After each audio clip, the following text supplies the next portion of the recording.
అద్భుతమైనటువంటి రోజు, ఒకరోజు. అది ఏ రోజు అంటే, ఎప్పుడైతే మనము మన పనులన్నింటినీ కూడా, ప్రాపంచిక పనులన్నింటినీ కూడా కాస్త పక్కన పెట్టి ఆధ్యాత్మిక సత్సంగాల్లో పాల్గొంటామో, ఆధ్యాత్మిక జ్ఞానాన్ని ఏ రోజైతే తీసుకోవడానికి మనం సంసిద్ధంగా ఉంటామో ఆ రోజే అద్భుతమైనటువంటి రోజు. ఏమండి, చిన్నప్పుడు ముంతలో డబ్బులు ఎంతమంది దాచుకున్నారు?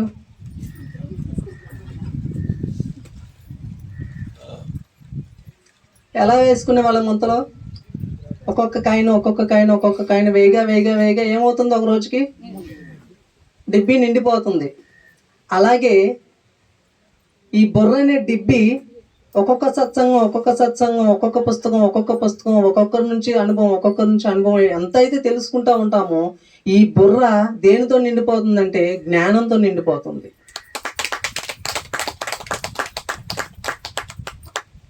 అప్పుడు అవుతాం మనం ఆత్మ జ్ఞాన కోవిదులం.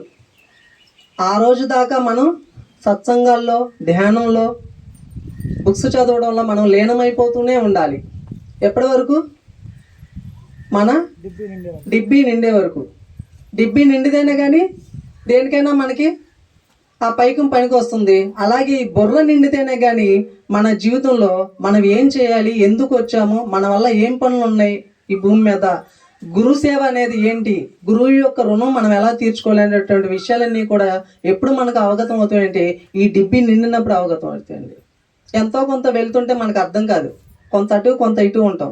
ఎప్పుడైతే ఇది పూర్తి జ్ఞానంతో నిండిపోతుందో ఒక పర్ఫెక్షన్ వస్తుంది ఆధ్యాత్మిక మార్గంలో. ఈ ఆధ్యాత్మిక ప్రయాణంలో ఎంతసేపు సాధన చేయాలి, ఎంతసేపు పుస్తకాలు చదవాలి, ఎప్పుడు సత్సంగాల్లో పాల్గొనాలి, ఎలా జీవించాలి అనేటువంటి పర్ఫెక్షన్ అనేది అప్పుడు కలుగుతుంది. అప్పటి వరకు మనకి సత్సంగాలు నడుస్తూనే ఉంటాయి. ఆ తర్వాత మనం వెళ్ళి చెప్తాం అనమాట, పత్రిజీలాగా. ఆ రోజు వరకు మనం ధ్యానం తప్పనిసరి. గట్టిగా క్లాప్స్ కొట్టుకుందాం. మరి ఈరోజు మనకి ఆత్మజ్ఞానాన్ని అందించడానికి వచ్చేసారండి పుష్పరాణి మేడం గారు, కంచికచర్ల గ్రామం నుంచి. మేడం గారికి ఒకసారి గట్టిగా క్లాప్స్ కొడదాము. మరి భీమవరం తటవర్తి వీర రాఘవరావు గారు, రాజలక్ష్మి మేడం గారు అంటే తెలియని వాళ్ళు ఎవరూ లేరు. మరి మేడం గారు 2018లో ధ్యాన ప్రవేశం చేశారు. మరి మొట్టమొదటగా రాఘవరావు గారు క్లాసే విన్నారు. ఆ రోజు నుంచి ఈ రోజు దాకా మరి భీమవరం వెళ్ళి ప్రతి నెల కూడా, ఈ రోజు కూడా భీమవరం వెళ్ళి తటవర్తి రాఘవరావు గారి దగ్గర ఆత్మజ్ఞానాన్ని పొందుతున్నారు మేడం గారు. ఎంత ఎదిగినా నేర్చుకుంటూనే ఉండాలి అనడానికి మేడం గారే నిదర్శనం. ఒకసారి మేడం గారికి గట్టిగా క్లాస్ కొడదామండి. మేడం గారి నుంచి మనం 5 గంటల వరకు ఆత్మజ్ఞానాన్ని, వారి యొక్క అనుభవ జ్ఞానాన్ని తీసుకుంటాము. అలాగే 5 గంటల కాంచి మనకి స్పెషల్ మీటింగ్ ఉంది. ఓకేనా? Thank you.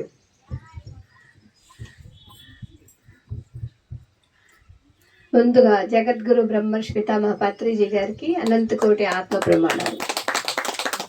రోజు మాకు ధ్యానాన్ని, జ్ఞానాన్ని అందిస్తున్న ఆధ్యాత్మిక గురువులు, ఆదర్శ దంపతులు, తల్లిదండ్రులు అయినటువంటి బ్రహ్మర్షి తటపతి వీర రాఘవరావు గారు, రాజలక్ష్మి అమ్మకు అనంతకోటి ఆత్మ ప్రమాణాలు. ఇక్కడికి ఇచ్చివేసిన దివ్యాత్మ స్వరూపులందరికీ కూడా నా ధన్యవాదాలండి. దివ్యాత్మ స్వరూపులారా అంటారు సత్యసాయి బాబా. ఎందుకో తెలుసండి, దివి నుంచి భూమికి ఎగిన దివ్యమైన ఆత్మలమ్మని. కానీ ఎప్పుడు తెలుసుకుంటామండి మనం దివ్యమైన ఆత్మలమని? బాబా గారు అంటే దివ్యాత్మ స్వరూపులారా అని బోధించారు. కానీ మనం ఎప్పుడు తెలుసుకుంటామంటే సాధనలోకి వచ్చాక తెలుసుకుంటాం. భూమి మీదకి వచ్చింది దివ్యమైన ఆత్మలుగానే వచ్చాము. అక్కడేమో రాసొచ్చాము, చక్కగా మనము సాధన చేసి అన్నీ చక్కగా సరిదిద్దుకుని వస్తామని పైన చెప్పుకుని వచ్చాము. ఇక్కడికి వచ్చాక మనం సాధన నేను శరీరము అనుకొని మన కుటుంబంలోనే ఉండిపోతాం. నేను, నా పిల్లలు అని అనుకుంటూ ఈ పరిమిత కుటుంబంలోనే ఉంటాం మనం. అందుకే అక్కడ దివ్యమైన ఆత్మలు అనేది తెలియదు మనకి. కానీ ఒక గురువు దగ్గరికి వెళ్ళినప్పుడు మరి ఆయన చెప్పాడు కదా, దివ్యాత్మ స్వరూపులారా అన్నాడు. అంటే అప్పుడు తెలియలా దివ్యమైన ఆత్మలు అంటే ఏంటో. సాధనలోకి వచ్చి సాధన చేయటం మొదలుపెట్టినాక భీమవరం మెట్టెక్కాక తెలిసిందండి ఈ దివ్యమైన ఆత్మలు అంటే ఏంటో. నా పేరు పుష్పరాణి అండి. నాకు కంచికచర్ల, మాది కంచికచర్ల. నేను 2018లో ధ్యానానికి వచ్చానండి. నేను కూడా ఎక్కువగా కూడా పూజలు వ్రతాలు ఇవే ఎక్కువగా చేసేదాన్ని. మామూలుగా అయితే పూజలు వ్రతాలు కూడా నేను ఎక్కువగా పట్టుకునేదాన్ని కాదండి. ఎందుకంటే నా జీవితం చాలా బాగా గడిచింది. బాల్యంలోనూ గడిచింది, పెళ్ళయ్యాక గడిచింది బాగా. చాలా ఇదిగా ఉండేదాన్ని నేను. ఎంతో సంతోషంగా ఎంతో బాగుండేదాన్ని. లైఫ్ ఎంజాయ్మెంట్ ఉండేది బాగా. ఎందుకంటే అలా పెరిగా నేను. తల్లిదండ్రుల దగ్గర అంతే పెరిగా, భర్త దగ్గర అంతే పెరిగా. కానీ ఎక్కడ తెలిసిందండి నాకు ఈ పూజల వ్రతాలు కూడా తెలియవు, నేను చేయలా. ఎందుకంటే ఈ సంతోషంలో ఉన్నాక ఇంకా దేవుడు కూడా గుర్తుకు రాలా నాకు. ఇలా ఉంటూ ఉండగా మాకు చిన్నపిల్లలప్పుడు 2 మగపిల్లలండి. 4 సంవత్సరాలు 5 సంవత్సరాలప్పుడు మా వారు పోయారు. చూసారా, ఇక్కడ ఈమెకి ఎక్కడ మరి సంతోషం సుఖం ఎక్కువసేపు ఆనందం నిలవదు. అది అశాశ్వతమైన తెలుసుకోవడానికి. కానీ సాధనలోకి రాలి ఆ రోజు తెలియటానికి కూడా. సరే అలా ఉన్నప్పుడు నేను వెళ్ళిపోయారు. ఇప్పుడు ఎట్లా గేటు దాటి బయటికి రాని నేను, ఎంతో సంతోషంగా సుఖంగా ఉన్న నేను ఎప్పుడు బయలుదేరానండి? చిన్నపిల్లలు అయ్యి మా వారు వెళ్ళిపోయినాక తెలిసింది. అప్పుడు తెలుసుకున్నా భగవంతుడు దగ్గరికి వెళ్ళి పూజలు చేయటం ఏంటో, వ్రతాలు చేయడం ఏంటో, కష్టాలంటే ఏంటో అప్పుడు తెలుసుకున్నానండి. అప్పటిదాకా కూడా లైఫ్ ఎంజాయ్మెంటే నాది.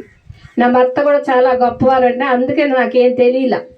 అందరూ మా భర్తలు ఇట్లా ఉంటారు అట్లా ఉంటారని చెప్తే ఎనబుద్ధి కాదు నాకు. ఎందుకంటే నేను అలా అంత ఎంజాయ్మెంట్ చేశా.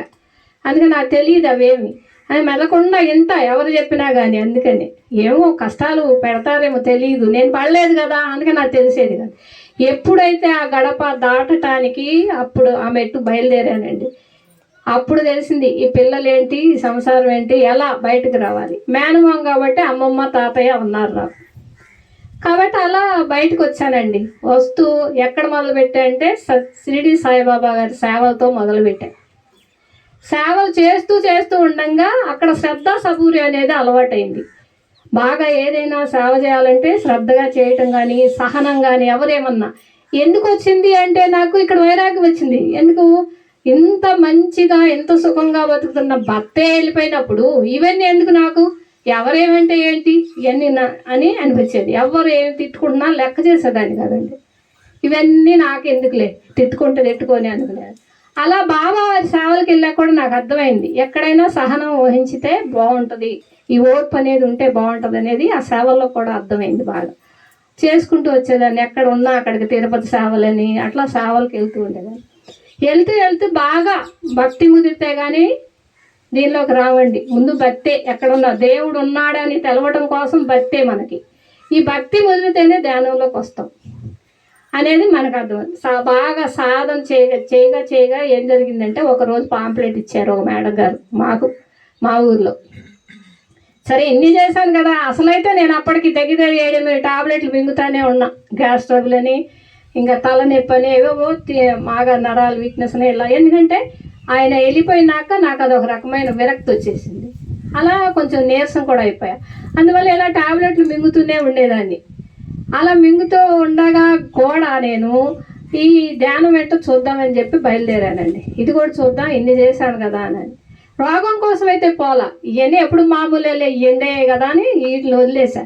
అసలు పాంప్లెట్ తీసుకుని అసలు ఏంటి ఈ ధ్యానం ఏంటి, ఇన్ని పూజలు చేస్తున్నాను, ధ్యానం కూడా చూద్దామని వెళ్ళానండి. 41 రోజు సాధన చేశా కానీ అక్కడ నాకు జ్ఞానం తెలియలా. అనుభవాలు చెప్పేవాళ్ళు, మాకు ఇట్లా రోగాలు తగ్గినాయండి, మా వాళ్ళు ఇలా ఉన్నారండి, మాకు ఇలా కనిపించేయండి అని చెప్తుండేవాళ్ళు ప్రతి ఒక్కరు. చెప్తుంటే ఏంటో ఇట్లా అంటున్నారు, నాకు ఏమీ తెలియట్లేదు, నాకైతే ఏమి రావట్లా. అనుభవం అనేది మాత్రం ఏవి రావట్లా. 3 గంటలు 4 గంటలు సాధన అయితే చేస్తున్నాను కానీ ఏం తెలియట్లా. సరే అయితే అయిందనుకున్నా. 41 రోజు చేసేటప్పుడు కానీ నేను ట్యాబ్లెట్ అనేది మర్చిపోయి అసలు నాకు తెలియకుండా వెళ్ళిపోయింది. ఇంకా ఈ జబ్బు ఏంటో నాకు తెలియలేదు, ఇదేంటో తెలియలా. ఇక ట్యాబ్లెట్ అనేది లేదు అక్కడి నుంచి.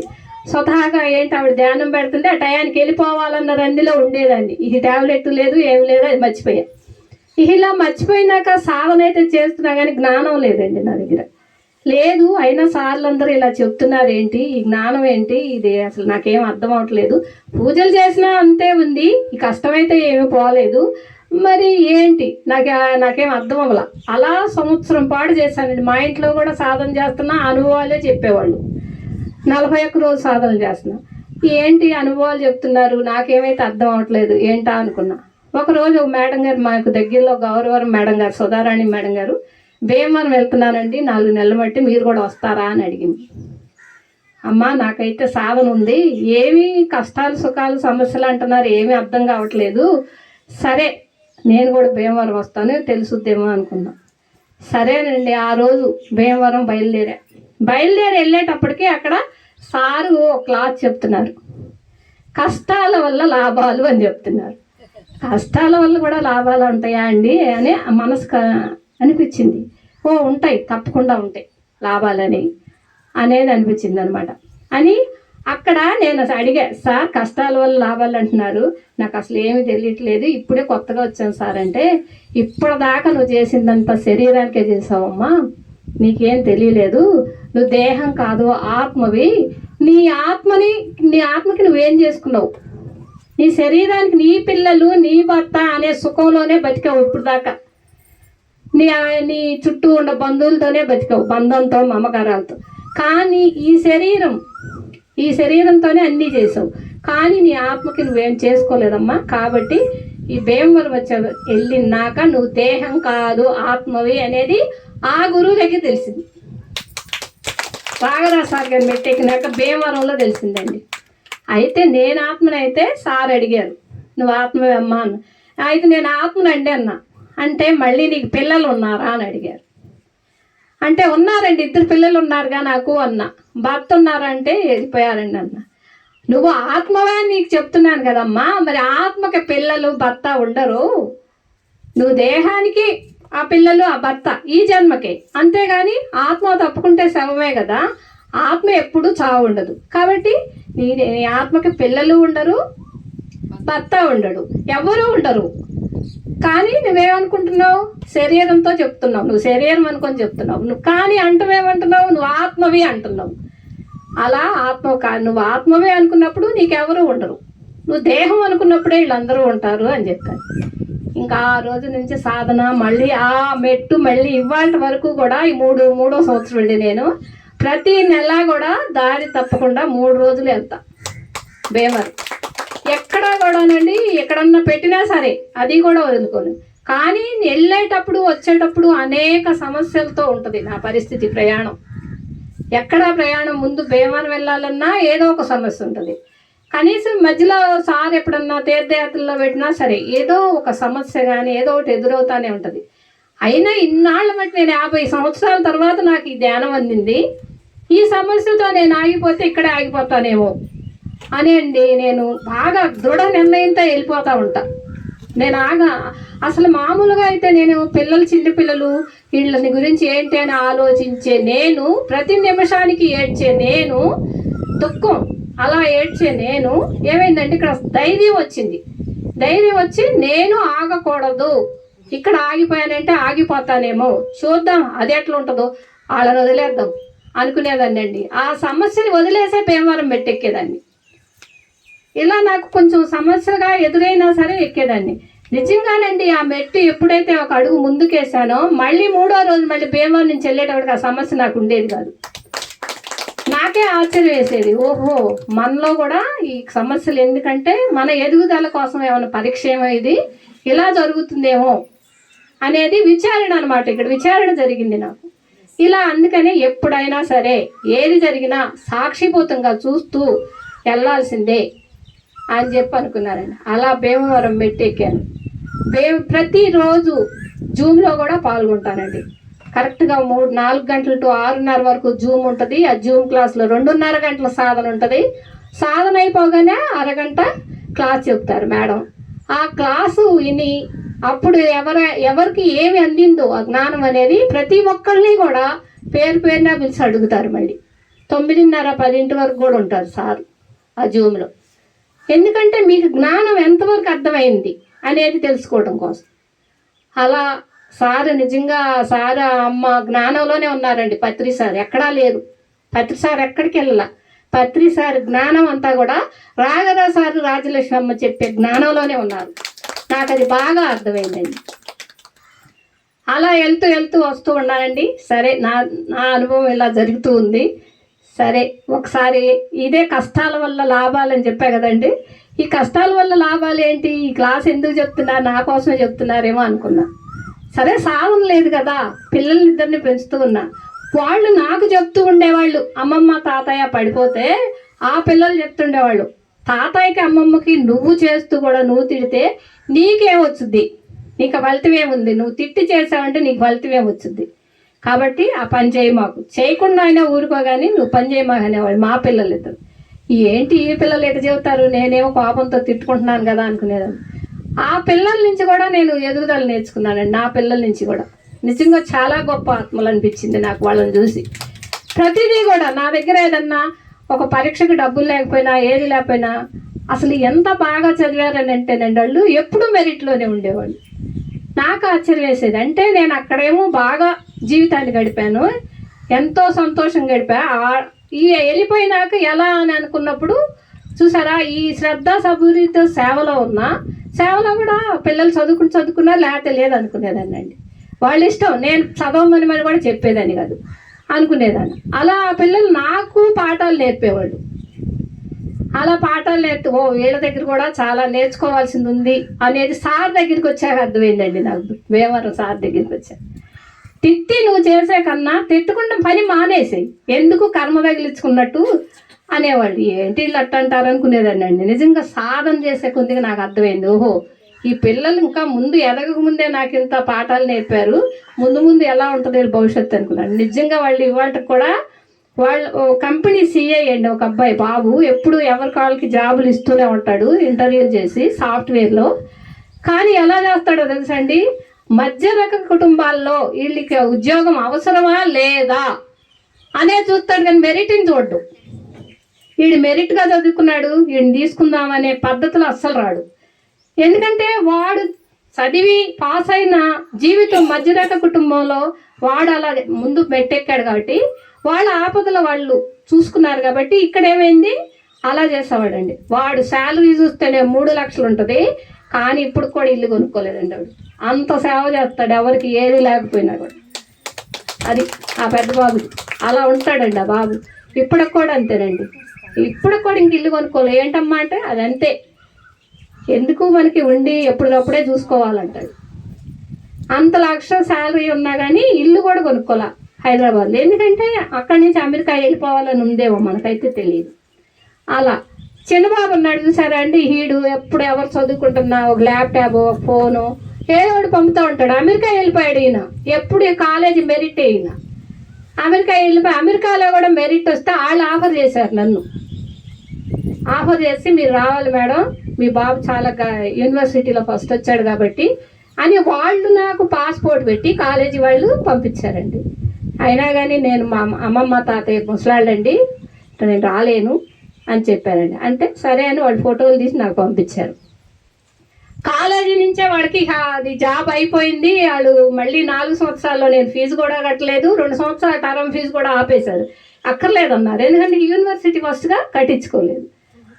ఆహా ఎంత ఇదేంటి, నేను అప్పుడు అట్లా కానీ పిల్లలు కూడా పర్వాలేదు, వీళ్ళు ఏ జన్మ నుంచి వచ్చారో మరి నాకైతే తెలీదు. బాగా వాళ్ళ నుంచి కూడా కొన్ని పాఠాలు అలా నేర్చుకున్నానండి. చదవమని ఎప్పుడు కూడా నేను పుస్తకం కూడా పట్టుకోమని చెప్పేదాన్ని కదా, వాళ్ళు నాకు పాఠాలు చెప్పేవాడు. ఆ బాబు అందరికీ కూడా అండి, చదువుకునే పిల్లలు ఎవరు వెళ్ళినా సరే ఏది లేదు అంటే అమెరికాలో అయినా సహాయం చేస్తాడండి, బాగా చేస్తాడు. అలాంటి వాడికి మొన్న 5-6 సంవత్సరాలే తను వెళ్ళి, అయినా కానీ గ్రీన్ కార్డు వచ్చిందండి. ఆయన వచ్చింది, ఇక్కడ ఏమి ఇల్లు లేదు, 8-9 సంవత్సరాలు అయింది ఆయన వెళ్ళి. ఇల్లు ఎవరు ఫ్రెండ్స్ అందరు ఇల్లు కొనుక్కున్నా ఫ్రెండ్స్కి చేయటం అలవాటు అయిపోయి, ఈడు కూడా ఎవరున్నా ఎవరు ఆపదలో ఉన్న ఇల్లు వెళ్ళేవాడు కాబట్టి ఆడికి ఇల్లు లేదు. వీళ్ళు ఏం చేశారండి, ఈ ఫ్రెండ్స్ అందరూ సహాయం చేసిన ఫ్రెండ్స్ అందరూ కలిసి ఆడికి ఇల్లు కొనిపెట్టారు మొన్న జాబ్ చేస్తూ. చూసారా అండి, మనం 10 మందికి సహాయం చేస్తే ఎట్లా ఉంటుందో. ఆ పిల్లల నుంచి నేను నేర్చుకున్నానండి పాఠాలు, నేను చేయలా, పిల్లల నుంచి నేర్చుకున్న పాఠాలు నేను. ఇది సార్ కష్టాల నుంచి లాభాలు అన్నప్పుడు నాకు ఇదంతా రన్ అవుతా ఉంది. ఓహో ఇలా ఉంటాయి ఆ లాభాలంటే అనేది అప్పుడు అర్థం చేసుకున్నానండి నేను. నిజంగానే కష్టాలు అప్పుడు పడ్డాము, మరి బయటికి వెళ్ళాలో తెలియలేదు ఆ భర్త వల్ల ఆ ప్రేమతో, కాబట్టి ఆ కష్టాలు పడ్డాను. కానీ ఇవాళ ఏంటి పిల్లల వల్ల మరి ఎంత లాభాలు ఉన్నాయి అనేది అర్థమైంది కదండి. కష్టాల వల్ల కూడా లాభాలు ఉంటాయి అనేది అక్కడ అర్థమైందండి. రారా సార్ చెప్పిన క్లాస్ అలా అర్థమైంది. సరేనండి. అట్లాగే ఇప్పుడు మనం క్లాస్ శిలల్లో ఉన్నప్పుడు మానవుడు ఎప్పుడూ కూడా ముందు జన్మ ఏంటంటే శిలల జన్మే తీసుకుంటాడు. శిలలుగా జన్మ తీసుకున్నప్పుడు ఏంటంటే నిద్రపోతామంట, ఖనిజాలుగా శిలలుగా జన్మ తీసుకున్నప్పుడు. అలాగే వృక్షాలుగా మొక్కలుగా జన్మ తీసుకున్నప్పుడు ఏంటంటే శ్వాసం తీసుకుంటూ నేర్చుకుంటామంట. గాలి పీల్చటం వదలటం అనే శ్వాసం నేర్చుకుంటామంట మనం. అలాగే మళ్ళీ భూచరాలుగా జలచరాలుగా జన్మ తీసుకున్నప్పుడు మనం పాకటం నేర్చుకుంటామంట. అలాగే పక్షులుగా జన్మ తీసుకున్నప్పుడు ఎగరటం నేర్చుకుంటామంట. అలా జంతు జన్మలోకి వచ్చినప్పుడు నడవటం పరిగెత్తడం నేర్చుకుంటామంట. చూసారా ఎన్ని అనుభవాలు నేర్చుకుంటున్నాం. శిలల్లో ఒక అనుభవం నేర్చుకున్నాం చూసారా. మరి మోక్షాలు మొక్కలుగా ఉన్నప్పుడు ఒక అనుభవం నేర్చుకున్నాం. అలాగే పక్షులుగా ఉన్నప్పుడు ఒకటి నేర్చుకున్నాం. అట్లాగే మళ్ళీ భూచరాలు జలచరాలుగా ఉన్నప్పుడు ఒకటి నేర్చుకున్నాం. జంతువులుగా ఉన్నప్పుడు ఒకటి నేర్చుకున్నాం. ఇప్పుడు మానవుడిగా ఉన్నప్పుడు ఏం నేర్చుకోవాలి అంటే మానవుడిగా వెళ్ళినప్పుడు మనం జ్ఞానాన్ని నేర్చుకోవాలి. వచ్చి ఈ జన్మలన్నీ అయిపోతాయి కదండి. చివరి జన్మ మానవ జన్మ మంది. ఈ జంతు జన్మలు కూడా ఈ జన్మలన్నీ అయిపోయే మానవ జన్మకు వస్తాం మనం అనుభవాలకి. ఈ చివరి జన్మ ప్రారంభ దశలో మానవుడిగా వచ్చినప్పుడు ప్రారంభ దశలో ఉన్నప్పుడు 84 లక్షల జీవరాశుల జన్మలు ఎత్తి మానవ జన్మ ఎత్తుతాం. ఈ మానవ జన్మ ఎత్తినప్పుడు ప్రారంభ దశలో మనం తమో గుణంలోనే ఉంటాం. ప్రారంభ దశ అంతా ప్రారంభ దశలో తమో గుణంలో ఉన్నప్పుడు మనసు చాలా మురికిగా ఉంటుంది. అవునండి, బాగా మురికిగా ఉంటుంది, అట్లా ఉండదు. అలాగే ఇక్కడ ప్రారంభ దశ అన్నాం కానీ 150 జన్మల దాకా మనం ఈ తమో గుణంలోనే ఉంటాం. ఇదంతా కూడా ఏంటంటే స్వార్థం ఎక్కువ, నీది నాది అని. నా కోసమే పుట్టిని, నేను తినాల్సిందే. మాంసాహారంలో తిని ఉన్నవాళ్ళు ఉండుంటారు, మర్చిపోవచ్చు. కానీ మాంసాహారం కూడా ఇక్కడ తమో గుణంలో ఉన్నాడు. ఏంటంటే ఎంతకీ నిద్రకే, ఖానా పైనా సోనానే, తిన్నామా పడుకున్నామా లేచామా, ఇదే తమో గుణంలో ఉన్నాడు. ఎదటి వాడిని ఎంతకీ హింసించి రూపాయిని తీసుకోవాలనుకుంటాడు ఈ తమో గుణంలో ఉన్నాడు. అలా ప్రవర్తిస్తూ ఎదటాళ్ళని హింసించటం, లేకపోయినా భార్యని కానీ భర్తను కానీ హింసించటం, పిల్లల్ని హింసించటం, ఇలా చేస్తూనే ఉంటారు వాళ్ళు. నా కోసమే పుట్టిని, నేను తినాల్సిందే, మూర్ఖుల్లాగా ఉంటారు. వినరు వాళ్ళు. మనమే మౌనం వహించాలి అక్కడ. అది తమో గుణ లక్షణం, సోమరితనం, బద్ధకం. అది అలా ఉంటారు. ఫస్ట్ జన్మ 150 జన్మలు కూడా అలానే ఉంటారండి. ఇంకా మళ్ళీ రజోగుణంలోకి వచ్చినప్పుడు ఒక 150 జన్మలు దాకా అంతే. ఇక్కడ ఏంటంటే కోరికలు. అక్కడేమో కుంభకర్ణుడితో వచ్చారు, ఇక్కడ రావణాసురుడితో కోరుతారు కోరికలు. రావణ బ్రహ్మ ఆయనకేమైంది, బ్రహ్మాండంగా అసలు చాలా పెద్ద తపస్సు. రాముడి కన్నా కూడా తపస్సు చేసిన ఆయన, పెద్ద ఆయన. చాలా తపస్సులో కూడా పెద్ద గొప్ప, రాముడి కన్నా కూడా. అలాంటి రావణ బ్రహ్మ ఒక్క కోరిక కోసం ఎంత ఇదయ్యాడు. ప్రతిదీ కోరికతోనే కోరాడు. ఒకప్పుడు తల్లికి ఆత్మలింగం కావాలన్నా కోరికతోనే లింగాన్ని తీసుకున్నాడు. ఒక స్త్రీ కోసం కోరిక, ఇది అంతే కదా. అలాగే రాముడు ఏం చేస్తాడు, కోరికలు, రావణాసురుడు కోరికలతో పోల్చాడు.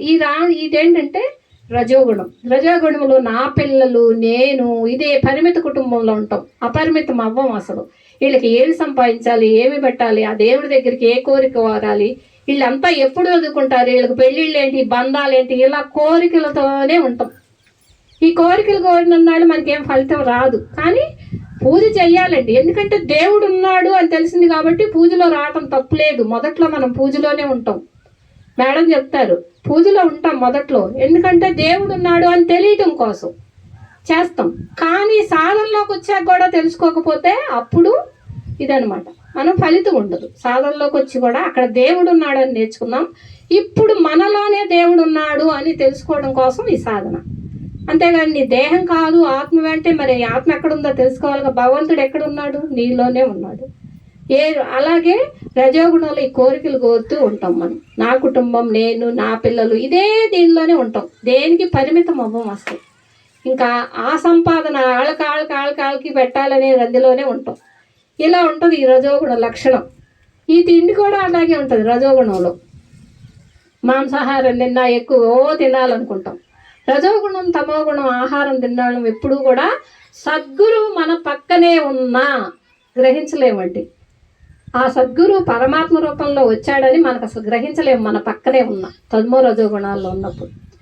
ఎప్పుడైతే ఈ 150 జన్మలు దాటి సాత్విక గుణంలోకి వస్తామో మానవుడు, అప్పటికి 300 జన్మలు దాటి సాత్విక గుణంలోకి వస్తామండి. మనం ఈ సాత్విక గుణంలోకి వచ్చినప్పుడు మంచిని నేర్చుకుంటాం.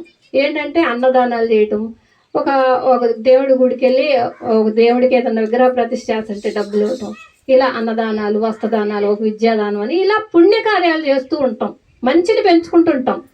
పెంచుకుంటూ ఈ జన్మల్లో ఈ సాత్విక గుణంలోకి వచ్చాక ఇంకా ఏదో నేను నేర్చుకోవాల్సింది ఉంది అనేది కొంచెంగా మనకి వస్తూ ఉంటుంది. ఆ సాత్విక గుణంలోకి రావాలంటే మనసు ఎంతో శుద్ధమై ఉండాలి. ఇప్పుడు తమో గుణంలో ఉండంగానేమో మనసు బాగా చంచలంగా ఉంది. ఆ చంచలంగా ఉండి మనం ఏం చేయలేక ఆ చంచలమైన మనసు నిశ్చలం అవుతుంది. ఇక్కడికి వచ్చాక తమో రజో గుణాల్లో ఎప్పుడు చంచలంగానే ఉంటుంది మనసు. ఈ చంచలమైన మనసు నిశ్చలం అవ్వటమే కష్టం అండి. ఈ నిశ్చలం అయ్యింది అంటే మనం సాత్విక గుణంలో ఉన్నట్టే లెక్క. మంచి పనులు చేస్తూనే ఉంటాం. ఎలా పుణ్యం వచ్చుద్దని దాన ధర్మాలు చేస్తూ ఉంటాం, ఎక్కువగా పూజలు చేస్తూ ఉంటాం, దాన ధర్మాలు చేస్తూ ఉంటాం. ఇక్కడ కూడా మనకి సాధన తెలీదు, పూజలు ఈ కార్యాలే చేస్తుంటాం. ఎప్పుడైతే ఈ సాధన దాటి ఈ సాత్విక గుణం దాటి శుద్ధ సాత్వికంలోకి వస్తామో ఆ రోజున తెలుసుద్ది నేను దేహం కాదు ఆత్మని, నేను ఆత్మకర్మలే ముక్తి కర్మలే చేయాలి అనేది అక్కడ తెలుసుద్దండి మనకి. అక్కడ ముక్తి కర్మలేంటి, ఇక్కడేమో పుణ్యకర్మలు చేసాం ఎంతకీ కూడా. ఎక్కడ మన సాత్విక గుణంలో అన్నదానాలు చేయటం కానీ, వస్త్రదానాలు చేయటం, ఇలా తర్మలే. ఇక్కడికి వచ్చేటప్పటికి నేను దేహం కాదు ఆత్మని, ఈ ఆత్మ ఏం చేస్తా, ఆత్మ అంటే భగవంతుడి, అంతే కదండి. ఆ భగవంతుడికి ఏం చేయాలి అంటే ఇక్కడ ఏం చేయాలి, శుద్ధ సాత్విలోకి వచ్చినప్పుడే అర్థమవుతుంది. ఇక్కడ ఆత్మకర్మలే చేయగలుగుతాం మనం. ఇక్కడికి వచ్చాక తెలుస్తుంది అనమాట, ఓహో మన జీవితంలోకి ఒక సద్గురు పరమాత్మ రూపంలో వచ్చాడు కాబట్టి నేను దేహం కాదు ఆత్మని చెప్తున్నారు, ఈ ఆత్మతో నేనేమి చేయాలి ఇక్కడి నుండి అనేది పట్టుదల ఉండాలండి. ఇక్కడ మనకి పట్టుదల ఉన్నప్పుడు ఆత్మను కదా నేను దేహం కాదని చెప్తున్నాను, నేను ఆత్మను కదా, ఆత్మ అంటే ఏంటి అనేది అర్థం అవ్వాలి నాకు. అప్పుడు చెప్పాను, నీ దేహంలో నువ్వెవరు అని తెలుసుకోమంటారు కదా రమణ మహర్షి. ఈ ఆత్మ అంటే ఏంటి, ఆత్మే పరబ్రహ్మ అన్నారు కదా పత్రిసారు, ఆత్మే పరబ్రహ్మ అన్నారు. ఈ పరబ్రహ్మ ఎక్కడున్నాడు, అహమాత్మ గుడాకేశ సర్వభూతాశయ స్థిత ఆది మధ్యంత స్థిత భూతానామంత ఏవచ అన్నారు. మామూలు అహమాత్మ గుడాకేశ అంటే నేను నీలో ఆత్మగా ఉన్నాను. సర్వభూతాశయ స్థిత అంటే 84 లక్షల జీవరాశులలోనూ ఆత్మగా స్థితమై ఉన్నాను నేను అని చెప్పారు. ఆది మధ్యంత స్థిత అంటే ఆది అంటే సృష్టి పుట్టక ముందు ఉన్నాను, సృష్టి మధ్యలోనూ ఉన్నాను, సృష్టి అంతమైనా ఉంటాను నేను. ఆత్మకు చావు లేదు కదా, అంతమైనా ఉంటాను, అన్ని జీవరాశుల్లోనూ ఉంటాను అని చెప్పారు. అలా మరి భగవంతుడు ఎవరు అంటే అక్కడ తెలిసింది కదా, మరి అన్ని జీవరాశుల్లోనూ నీలోనే ఉన్నాను అని చెప్తున్నారు. నీలో ఎలా ఉన్నాడు, ఆత్మగా ఉన్నాడు. ఇప్పుడు ఒక తల్లి గర్భంలో నుంచి మనం ఒక పూర్ణాత్మ నుంచి అంశాత్మగా భూమి మీదకి వచ్చామండి. కొన్ని అంశాత్మలుగా ఈ అంశాత్మ ఏమవుతుందంటే ఒక తల్లి గర్భంలోకి వచ్చాక జీవాత్మగా మారుతుంది. ఈ జీవాత్మ ఏమవుతుందంటే జీవాత్మే పరమాత్మ అని తెలుసుకోలేదు, ఎందుకంటే సాధన లేదు, మనకి సాధన లేదు కాబట్టి జీవాత్మే పరమాత్మ అన్న సంగతి మనకు తెలియదు. పత్రి గారు వచ్చాక తెలిసింది ఈ జీవాత్మే పరమాత్మ నీలోనే ఉన్నాడు అనేది పత్రి గారు వచ్చాక తెలిసింది. అలాగే ఈ పరమాత్మను తెలుసుకోవాలంటే మనం నీ లోపలికి నువ్వు వెళ్ళాలి. ఈ లోపలికి నువ్వు వెళ్ళాలంటే ఒక్క శ్వాస మీద ధ్యానం మాత్రమే చేస్తేనే తెలుస్తుంది. మళ్ళీ మనం ఇక్కడ ఏం చేస్తామంటే అండి, ధ్యానం అంటే శ్వాస మీద ధ్యాస అని చెప్పారు కదా, ధ్యానం అంటే శ్వాస మీద ధ్యాస, కానీ ధ్యానం అంటే ఏమీ చెయ్యకపోవటమే ధ్యానం అండి. మనస్సుని విశ్రాంతి ఇవ్వటమే ధ్యానం. మనసుకి ఎప్పుడైతే విశ్రాంతి ఇస్తామో అప్పుడు ధ్యానం అనుకుంటాం. ఎలా ధ్యానం అంటే భగవంతుణ్ణి చేసుకునే ఏకైక మార్గమే ధ్యానం. ఈ శ్వాస మీద ధ్యాస అంటే ఒక ప్రక్రియ, ఎందుకంటే ఈ భగవంతుడు మన లోపల ఉన్న భగవంతుడిని చేరుకోవాలంటే ఈ మనసుకున్న ఆలోచనలు తగ్గించుకోవాలి. కాబట్టి ఈ శ్వాస మీద ధ్యాస అంటే శ్వాస మీద ధ్యాసను పెట్టాలి. అంటే ఈ శ్వాసని మనం ధ్యాస పెట్టినప్పుడు ఈ ఆలోచనలు తగ్గుతూ ఉంటాయి. ఇది ఒక ప్రక్రియ. ఈ శ్వాస మీద ధ్యాస అనేది ప్రక్రియ అనమాట. ధ్యానం అంటే శ్వాస మీద ధ్యాస అంటారు. ఎందుకంటే ఈ శ్వాసను గమనించాలి. మనం తెలిసినప్పుడే మనకు అర్థమవుతుంది ఈ ధ్యానం చేయటం అనేది ఏంటో. మరి మనసు ఎన్నో ఆలోచనలు ఆలోచిస్తూ ఉంటుంది, వాటిని కట్ చేస్తూ ఉండాలి. కాబట్టి ఈ శ్వాసను గమనించమంటారు. ఇది ఈ ప్రక్రియ ద్వారా వెళ్ళినప్పుడే మనకి అర్థమవుతుంది అనమాట శ్వాస మీద ధ్యాస అంటే ఏంటో. అలా అది ఒక ప్రక్రియ అనమాట శ్వాస మీద ధ్యాస అనేది. ఆ ధ్యానం అంటే భగవంతుడిని చేరుకునే ఏకైక మార్గం. ఈ శ్వాస మీద ధ్యాస పెట్టినప్పుడే ఆ భగవంతుడిని, మన లోపల ఉన్న భగవంతుడిని చేరగలుగుతాం. అందుకే పత్రికలు చెప్తారు చూడండి, కష్టాలు నష్టాలు అన్నీ కూడా నీ ఆధ్యాత్మిక ఎదుగుదలకు సోపానాలు అంటారు. అవునండి. ఎందుకు? నిజంగానే నీకు ఒక కష్టం వచ్చిందంటే దాని నుంచి ఏదో పాఠం నేర్చుకోవాలి. మనం అక్కడ నేర్చుకోవడానికి భూమి మీదకి వచ్చాం మనం. కానీ మనం ఏం చేస్తాం, అమ్మో మన కష్టం వచ్చింది, ఇది మనం చేయలేములే అనుకున్నామా, ఇక్కడ శక్తిహీనులం అయిపోతాం. మనం ఏం చేయలేం. మనకు ఒక కష్టం మన ముందు ఉంది అంటే మనం చేయగలిగేది అయితేనే అక్కడ మన ముందు ఉంటుంది. కానీ మనం ఏమనుకుంటాం, అమ్మో చేయలేం. సాధన లేనప్పుడు అంతే అనుకుంటాం, ఏంటి ఈ కష్టాలు ఈ నష్టాలు ఏంటి, మనం ఏం చేయలేమని. అక్కడ శక్తిహీనులం అయిపోతాం. సాధన ఉన్న ప్రతి ఒక్కళ్ళు కూడా ఎందుకు వచ్చిందో ఇది, మనం భూమి మీదకి వచ్చామంటే ఇదేదో పాఠం నేర్చుకోవడానికి కష్టం మన ముందు ఉంది, దీన్ని మనం సాధించగలము అనే ధైర్యం వచ్చుద్దండి ముందు మనకి ఈ సాధన ద్వారా. అలాగే నీలో ఏ సమెత్తు దుఃఖమున్నా, నీలో అజ్ఞానం ఉన్నట్టు అంటారు పత్రిక. దుఃఖానికి శాశ్వత పరిష్కారం అండి ఇది శ్వాస మీద ధ్యానం అనేది. నీలో దుఃఖం అసలు ఉండదు. ఎందుకుంటది? నువ్వు చేసే పనులన్నీ మంచి పనులు చేస్తున్నప్పుడు ఇంకా నీకు దుఃఖం ఎక్కడి నుంచి వస్తుంది? గత జన్మలో ఏవో చేసొచ్చావు, ఇప్పుడు సాధన ద్వారా చేస్తుంటే కర్మలు ముందుకు వస్తున్నాయి. గత జన్మలో పాపాలు చేసినప్పుడు పాపాలు వస్తున్నాయి, పుణ్యాలు చేసిన పుణ్యకర్మలు వస్తున్నాయి. పాపాలు చేసినప్పుడు రోగాలు వస్తున్నాయి, పుణ్యాలు చేసినప్పుడు భోగాలు వస్తున్నాయి. గతంలో చేసి వచ్చాం కాబట్టి ఇప్పుడు భవిష్యత్తు ఉంది. ఇప్పుడు కూడా మనం మంచిగా చేసుకోకపోతే ఏమవుతుందండి? మళ్ళీ ఇప్పుడు ఈ జన్మైనా మంచిగా చేసుకోకపోతే భవిష్యత్తులో ఇబ్బంది పడతాం. మనం వెళ్ళిపోయిన పై జన్మ ఇబ్బంది పడతాం, భవిష్యత్తులో జన్మ ఇబ్బంది పడతాం. ఇప్పుడు చేసుకునే మనం పుణ్యమే మనకి మంచి జరుగుతుంది అనమాట. గతంలో మళ్ళీ పై జన్మ కానీ భవిష్యత్తులో కానీ జన్మ తీసుకున్నప్పుడు కానీ మంచి ఉంటుంది. ఇప్పుడు చేసేది భవిష్యత్తులోకి. మనం జీవిస్తున్న జీవితం గతంలో ఏం చేసాము, కొన్ని కర్మలు ఉంటాయి. ఆ కర్మలు అనుభవిస్తున్నామంటే అమ్మో ఇది నాకు వచ్చిందే అనుకుంటాం. ఏం చేసాము గతంలో. మరి ఇవాళ నేను మరి అంతే అనుకున్నా. సార్ వెళ్ళిపోయారండి, నాకు సార్ క్లాస్ చెప్తుంటే మా సార్ వెళ్ళిపోయారు, ఏం చేశాను నేను, ఎవరికన్నా ఏం దెబ్బేశాను ఎవరికి తెలుసు? నిజంగానే కదా. మరి ఇలా కూడా కర్మ ఉంటుందా అనిపించిందండి. అందరికీ ప్రేమను పంచి ఆయన వెళ్ళిపోయారు. చెప్తున్నానండి, శత్రువులుగా ఎలా ఉంటారు. ప్రేమను పంచి ఆయన వెళ్ళిపోయాడు. ఇక్కడ ఏంటి, తల్లి తండ్రి కూడా బాధపడ్డారు. ఆయన వెళ్ళిపోయాకేంటి, ఎంత దుఃఖంలో ఉంటారు వాళ్ళు. ఇక వాళ్ళని పట్టించుకునేవాళ్ళు. నేను దుఃఖంలో ఉన్నాను, పిల్లలు. ఇలా ఈ ప్రేమను బయటకు దాటడానికి ఎంత టైం పట్టిందండి చూసారా. ఇలా కూడా శత్రుత్వాన్ని తీర్చుకున్నట్టే. ఆయన ప్రేమతో జయించి ఆయన వెళ్ళిపోయాడు.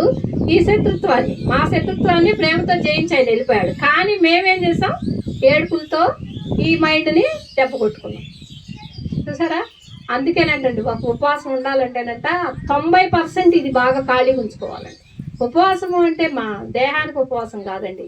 ఈ ఉపవాసము ఈ మైండ్కి ఉండాలంట. 90% ఖాళీగా ఉంచుకోవాలంటే దీనికి ఉపవాసం ఉండాలండి. మౌనానికి 9% ఉంటుందంట. మనం తినే ఆహార ఉపవాసానికి 1%ఏనంట ఉండేది. కానీ ఏకాదశులు ద్వాదశులు ఎన్నో ఉపవాసాలు చేస్తాం తెలియక మనం. ఉపవాసం అంటే సరే దీనికి ఎక్కువ ఉండాలంట ఉపవాసం. ఇది ఖాళీగా ఉంచుకోవాలంట మనం. ఎందుకంటే ఈ జ్ఞానాన్ని ఈ ధ్యానాన్ని పెంచుకోవటం కోసం మనం. ఇది మైండ్లో పడితే ఇంకా దేని ప్రాపంచ విషయాలకు వెళ్ళాం. ఇవాళ ఈ ధ్యాన సాధనలోకి వచ్చి ఎవరింటికైనా భోజనానికి వెళ్ళాలన్నా వెళ్తామండి మనం. ఇప్పుడు అక్కడ ఒక చోట భోజనాలు ఏం చేస్తున్నారు, ఒక పక్కేమో మాంసం పెడతారు, ఒక పక్కేమో వెళ్ళిపోయి అంటారు. అవునా?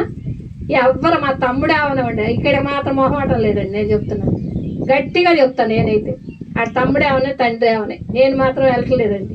అది నాకు ఎలా వెళ్ళపోయినా పర్వాలేదు, ఎందుకంటే బంధువులు ఇక్కడ అక్కర్లా. ఆత్మ బంధువులు ఉన్నప్పుడు మరి అంతే వెళ్ళిపోతారు, శరీర బంధువులు ఉండరు, దగ్గర అవ్వరు మనకి. ఎందుకంటే ఈ ఆహారం విలువ వాళ్ళకి తెలియదు, ధ్యాన సాధనలో ఉండరు కాబట్టి. ఏంటి పిచ్చిది అనుకుంటారు. మనని ఎంత పిచ్చి అనుకుంటారో మన ఆత్మ ఎదుగుదల అంత గొప్పగా ఉంటుంది. పిచ్చాళ్ళు అనుకోనింది, వాళ్ళకి తెలియదు కదా. మనం ఆ స్థితి నుంచే వచ్చాంగా ఈ ధ్యాన సాధనలోకి. ఇంకెందుకు నవ్వుకుంటాం అంతే, మనకు తెలుసు కాబట్టి. మనం నవ్వుకుంటూ వెళ్ళిపోతాం. మనం ఆ స్థితిలో నుంచి వచ్చాం, వాడు తెలియదు అంటున్నాడు కాబట్టి. తిట్టుకు తోబుట్టు మనం పుట్టించకూడదు, అక్కడ వదిలేయాలి. ఆడు అన్నాడని మనం కూడా వెళ్ళి ఇది చేయకూడదు. సాధనలో ఉన్నాక మళ్ళీ అన్నామా కర్మ తగిలించుకున్నట్టే. చూసారా, చిన్నది కూడా. ఒక కుక్క పడుకుంటే ఏం చేస్తారో తెలుసండి, దాని మీద రాయిసిరేస్తారు వెళ్ళి. అవునా, అది చక్కగా నిద్రపోతుంది, పోయే వాళ్ళు ఏం చేస్తారు, ఒక రాయిసిరేస్తారు. అది కర్మ అని తెలియదు వాళ్ళకి. అది చిన్నదే అయినా కర్మే కానీ తెలియదు. అలా ఉంటాయి మన కర్మలు, తెలియని కర్మలు. సాధనలోకి వచ్చాక ఈ కర్మ సిద్ధాంతం నేర్చుకుంటాం మనం. ఆ కర్మ సిద్ధాంతం నేర్చుకున్నాక ఏది చేయకూడదో, ఏది ధర్మమో, ఏది న్యాయమో అన్నీ అర్థమవుతూ ఉంటాయి. అలాగా జరుగుతూ ఉంటాయి అన్నమాట. నేను కూడా అలాగే చెప్తున్నాను. ఆయన అలా వెళ్ళిపోతే గత జన్మ శత్రువుగా వచ్చి నాకు ప్రేమను పంచి ఈ రకంగా ప్రేమను తీసుకుని వెళ్ళాడు అనేది సార్ క్లాసులు నాకు అర్థమైందండి. నా భర్త యొక్క గొప్పతనం తెలిసిందా. గత జన్మ శత్రువే ఆయన, కానీ ఏం చేశాడు, ప్రేమను పంచి ప్రేమగా మిత్రుడై వెళ్ళిపోయాడు. అది మిత్రుడుగా వెళ్ళిపోయాడు ఆయన. అలా ఉంటాయంటండి మన కర్మలు. మనకి ఎక్కడ అక్కర్లా, మన కొడుకులే మనకు బాకీ ఉంటే వస్తారంట కిందకి. మరి శత్రువుగా వస్తారు మనకి బాకీలు ఉండి. వాళ్ళు మరి నెరవేర్చుకోవాలి. మనం వద్దన్నా ఈ చదువు అని అంటే మనం ఒప్పుకుంటారండి వాళ్ళు. నేను ఇది చదవాల్సిందే అంటారు. కానీ వద్దంటే ఊరుకుంటారా? ఇప్పుడు రోజుల్లో ఎవ్వరు ఊరుకోరండి, నేను అది చదవాల్సిందే అంటారు. అట్లాగే మన పక్కనే ఉంటారు శత్రువులు, ఎక్కడికి పోరు, మన చుట్టూరే ఉంటారు. తమ్ముడు గానో, మొగుడు గానో, భర్త గానో, అదే చెల్లెలు గానో, ఎలా ఏ రకంగా మన పక్కనే ఉంటారు. వాళ్ళని ఏంటంటే మనం ప్రేమతో జయించాలి అంతే. అలా జయించిన రోజునే మనం ఈ సాధనలో గెలిచినట్టు. అది అర్థమవుతుందండి మనకి. ఏంటంటే ఒకళ్ళు తిడతా ఉంటారు, ఒక పిన్న ఒకళ్ళకి పడదు. ఈ కొట్లాట్లు ఉన్నప్పుడు సాధనలో మనం మర్చిపోతాం. ఎందుకు వాళ్ళ దగ్గరికి వెళ్ళి మళ్ళీ మనం కర్మను బేగొట్టుకోవటం అనుకుంటాం. ఇలా అర్థమవుతూనే ఉంటాయి మన పక్కన ఉన్న శత్రువులు ఎవరు. అలాగే అట్లా ఉంటారు శత్రువులు మిత్రులు అవటానికి కూడా. అలా శుద్ధ సాత్వికంలోకి వచ్చాకండి, నువ్వు దేహం కాదు ఆత్మవే అన్నప్పుడు, నేను ఆత్మే, సకల జీవరాశులు ఆత్మలే, నా చుట్టూ ఉన్న నా పిల్లలు ఆత్మలే, అందరూ ఆత్మలే. మరి అందరూ ఆత్మలైనప్పుడు వాళ్ళు నివసించితే భగవంతుడు నివసించినట్టే కదా. ఆత్మే పరబ్రహ్మ అన్నాము, ఆ పరబ్రహ్మ నివసించినట్టే కదా. ఎవరిని జీవం ఉన్న దేని నివసించినా భగవంతుడు నివసించినట్టే అని అర్థమవుతుంది మనకి. ఆత్మే పరబ్రహ్మ అని తెలుసుకున్నాం కాబట్టి. ఈ భగవంతుడు ఎక్కడ ఉంటాడండి, మరి మనలోనే ఉన్నాడని తెలుసుకున్నాం. అవునా, మరి భగవంతుడు ఏం చేస్తుంటాడు అసలు, ఇది తెలియాలి కదా మనకి. ఏం చేస్తుంటాడు భగవంతుడు అనేది మనకు తెలియాలి. అసలు భగవంతుడు ఎక్కడ ఉన్నాడో తెలుసుకుందామండి. భగవంతుడు అనేవాడు ఎక్కడ ఉంటాడంటే, ఒక కథ చెప్తారండి రాజుగారు. ఒక రాజుగారు ఏంటండి, ఒక మంత్రి దగ్గరికి వెళ్ళి, నాకు ఎందుకో ఒక అనుమానం వచ్చింది, భగవంతుడు ఎక్కడ ఉంటాడు, ఏ వైపు ఉంటాడు అని అడుగుతాడంటండి. ఏం చేస్తూ ఉంటాడు అని 3 క్వశ్చన్లు. ఈ 3 క్వశ్చన్లకి నాకు సమాధానం కావాలి, నువ్వు మంత్రి గారికి చెప్తా అంట. నువ్వు 6 నెలల లోపల నాకు సమాధానం చెప్పాలి, నువ్వు తెలుసుకొని రమ్మని అడుగుతాడంట. మంత్రి పాపం రాజుగారు శిక్ష వేశాడు. ఏంటి, నువ్వు ఇక మంత్రి పదవి పనికిరావు ఇది చెప్పకపోతే అని చెప్తాడంట. వెళ్తే ఎలా ఈ భగవంతుడు అనేవాడిని తెలుసుకోవటం ఎలా అని చెప్పి పాపం విచారం చేస్తూ ఉంటాడంట. ఆ అన్నపానీయాలు మానేశారు మంత్రి గారు. చేస్తుంటే ఒక ఆయన ఏంటంటే గేదెలు కాసుకుంటా ఒక చిన్న పిల్లవాడు 10 ఏళ్ళ కుర్రాడు వెళ్తూ ఏంటి స్వామి అలా కూర్చున్నారు విచారంగా అని అడిగితే, రాజుగారు ఇలా అన్నారయ్యా, నాకేం అర్థం కావట్లేదు ఈ క్వశ్చన్లకు ఆన్సర్లు, ఎవరు చెప్తారా, ఎవరన్నా తగులుతారేమోనని రోజు కూర్చుని చూస్తూ ఉన్నాను అన్నాడంట. సీటుకేనా నువ్వెంత బాధపడుతున్నావు, నీ బదులు నన్ను పంపించి నేను చెప్తాను అన్నాడంట రాజుగారికి. అంటే నువ్వేం చెప్తావరా, అసలు ఆ క్వశ్చన్ నాకే అర్థం కాలేదు కదా, నువ్వేం చెప్తావంటే, కాదు స్వామి నన్ను పంపించండి నేను చెప్తాను, రాజుగారి దగ్గరికి పలానా కుర్రాడు వచ్చి చెప్తాడని ఒక కాగితం పంపించండి అన్నాడంట.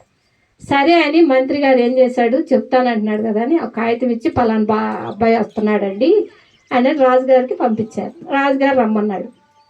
సరే వెళ్ళి నాకు ఇక్కడ క్వశ్చన్ ఆన్సర్లు చెప్పటానికి రాజుగారు ఏమో కుర్చీ మీద కూర్చున్నాడు, ఈ అబ్బాయి నుంచుని ఉన్నాడు. అంటే చెప్పేవాడు గురువు, వినేవాడు శిష్యుడు కదా, మీరు ఆస్థానం దిగి నన్ను కూర్చోబెట్టండి అన్నాడు. సరే అని రాజుగారు ఇది క్వశ్చన్ ఆన్సర్ చెప్పాలి కదా, మరి నేను చెప్పేవారు గురువే. రాజుగారు వచ్చి కింద కూర్చుని ఆ అబ్బాయిని రాజుగారి స్థానంలో కూర్చోబెట్టాడు. భగవంతుడు ఎక్కడ ఉంటాడు అనే క్వశ్చనే కదండి మీకు కావాల్సింది. అంటే పాలు తీసుకురమ్మన్నాడు అంటండి. ఒక గిన్నెలో పాలు తీసుకొచ్చి దీనిలో వెన్న ఉందా అని అడిగాడంటండి రాజుగారు. వెన్న ఉంటుందా అండి? పాలల్లో ఉంటుంది కానీ కనపడదు, అవునా? పాలు కాయాలి, తోడు వేయాలి, అవునా? వెన్న తీయాలి, నెయ్యి రావాలి, అవునా? భగవంతుడు ఆ రకంగా మనం సాధన చేసి, అవునా అండి, ఎంతో సాధన చేసి జ్ఞానాన్ని పొందితే కానీ ఆ భగవంతుడి సాక్షాత్కారం మనకు అందదు, అవునా? అలా ఈ పాలలో ఉంది అని నీకేమన్నా తెలిసిందా? ఉందని తెలుసు కానీ కనపడ్డు. అలా నీలో ఉన్న ఆత్మ నీకు తెలుసుద్దా అండి? ఆత్మశక్తి తెలియదు కదా. అలాగే పాలలో వెన్న కూడా కనిపించదు, భగవంతుడు ఉన్నాడు అని తెలిసిందా అని అడిగాడంట. సరే ఈ క్వశ్చన్ బాగానే ఉంది. ఏ దిక్కున ఉన్నాడు అని అడిగాడంట మళ్ళీ రాజుగారు. అంటే ఒక దీపం తీసుకొచ్చి నూనె పోయండి అన్నాడంట. ఒక ఎత్తు మీద పీట పెట్టి ఆ దీపాన్ని నూనె పోసి ఒక వెలిగించాడంటండి. వెలిగించినాక ఆ వెలుగును చూడు, ఏ దిక్కున ఉన్నాడు అని అంటే ఆ వెలుగు ఎటు కనపడుతుంది అని అడిగాడంట అబ్బాయి. అడిగితే సర్వదిక్కుల భగవంతుడు ఉన్నాడు, సర్వం కలిదం బ్రహ్మ, అంతా బ్రహ్మమయమే. మరి ఇంకా భగవంతుడు ఏ దిక్కున ఉంటాడు అని అడుగుతావేంటయ్యా అన్నాడంటండి. అంతేగా వెలుగు అన్ని పక్కల వెలుగుగా కనపడుతుంది దీపం వెలిగించినప్పుడు, అంతే కదా. వెలుగు ఎంత చక్కగా కనపడుతుంది, చీకట్లో నుంచి వెలుగులోకి వస్తే మరి అంతా వెలుగే కదా. అలాగే సర్వం కలిదం బ్రహ్మ, అంతా చుట్టూ కనపడుతుంది కాబట్టి భగవంతుడు అన్ని దిక్కులా ఉంటాడు స్వామి అన్నాడు. సరే మళ్ళీ అడిగాడంటండి ఏమని, భగవంతుడు ఏ దిక్కున ఉన్నాడు అని అడిగాడు కదా. మళ్ళీ అన్నాడంట, భగవంతుడు ఎక్కడ ఏం చేస్తూ ఉంటాడు, భగవంతుడు ఏం చేస్తూ ఉంటాడండి అని అడిగాడంట రాజు. అడిగితే ఏంటి ఏం చేస్తూ ఉంటాడంటావేంటి, ఇప్పుడు ఏం చేశాడు, నిన్నేం కింద కూర్చోబెట్టాడు, జ్ఞానం తెలిసిన ఆయన నన్ను కుర్చీలో కూర్చోబెట్టు, భగవంతుడు చేసే పని ఇదేనయ్యా అన్నాడు. అంతే కదండి. మరి పూర్తిగా తెలిసంగా ఉండాలి, తెలియకపోతే మధ్య రకంగా ఉంటే తెలియదు. అలాగే ఇప్పుడు ఏం జరిగింది, నాకు తెలిసింది ఏంటంటే నువ్వు గురువుగా నన్ను కూర్చోబెట్టాడు పైన భగవంతుడు, అంటే నన్ను గురువుగా కూర్చోబెట్టి నిన్ను శిష్యుడిగా కూర్చోబెట్టి, భగవంతుడు తెలిసిన బ్రహ్మజ్ఞానం తెలిసిన వాడిని పైన గురువుగా కూర్చోబెడతాడు, తెలియని వాడిని కింద కూర్చోబెడతాడు. భగవంతుడి పని ఇదేనయ్యా అన్నాడంట. భగవంతుడి యొక్క శక్తి అలా ఉంటుందండి. అందుకే ఆత్మజ్ఞాని ఎప్పుడు కూడా శరీరాన్ని తీర్థయాత్రలకు తీసుకెళ్ళడండి, మన లోపలికి తీసుకెళ్తాడు, శరీరం లోపలికి. తీర్థాలకు యాత్రలకు వెళ్తే ఏమీ రాదు మనకు ఫలితం, మన లోపలికి మనం వెళ్ళినప్పుడే లోపల ఫలితం ఉంటుంది. అది మనం సాధన ద్వారానే తెలుసుకోవాలి. సాత్విక ఆహారం తింటేనే, ఆహార వ్యవహారాల వల్లే మనసు ఏర్పడుతుంది. ఈ మనసు మంచి చేసినా మనసే చేస్తుంది, చెడు చేసినా మనసే చేస్తుంది. ఇంద్రియాలకు అధిపతే మనసు. ఈ మనసే శత్రువు, మనసే మిత్రువు. ప్రాపంచిక వైపు తిరిగితే మనసు శత్రువుగా ఉంటుంది, ఆత్మ వైపు తిప్పినప్పుడు మిత్రుడుగా ఉంటుంది. ఆత్మ వైపు తిరగాలి అంటే తీవ్ర ధ్యాన సాధన చేయాలి. ఏ సాధన కాదండి. ఇప్పుడు ఎవరో నేను కళ్ళు మూసుకుని ధ్యానం చేస్తుంటే కొంచెం ఏదో ఇది అనిపించిందండి, సంగీతం. టక్కున కళ్ళు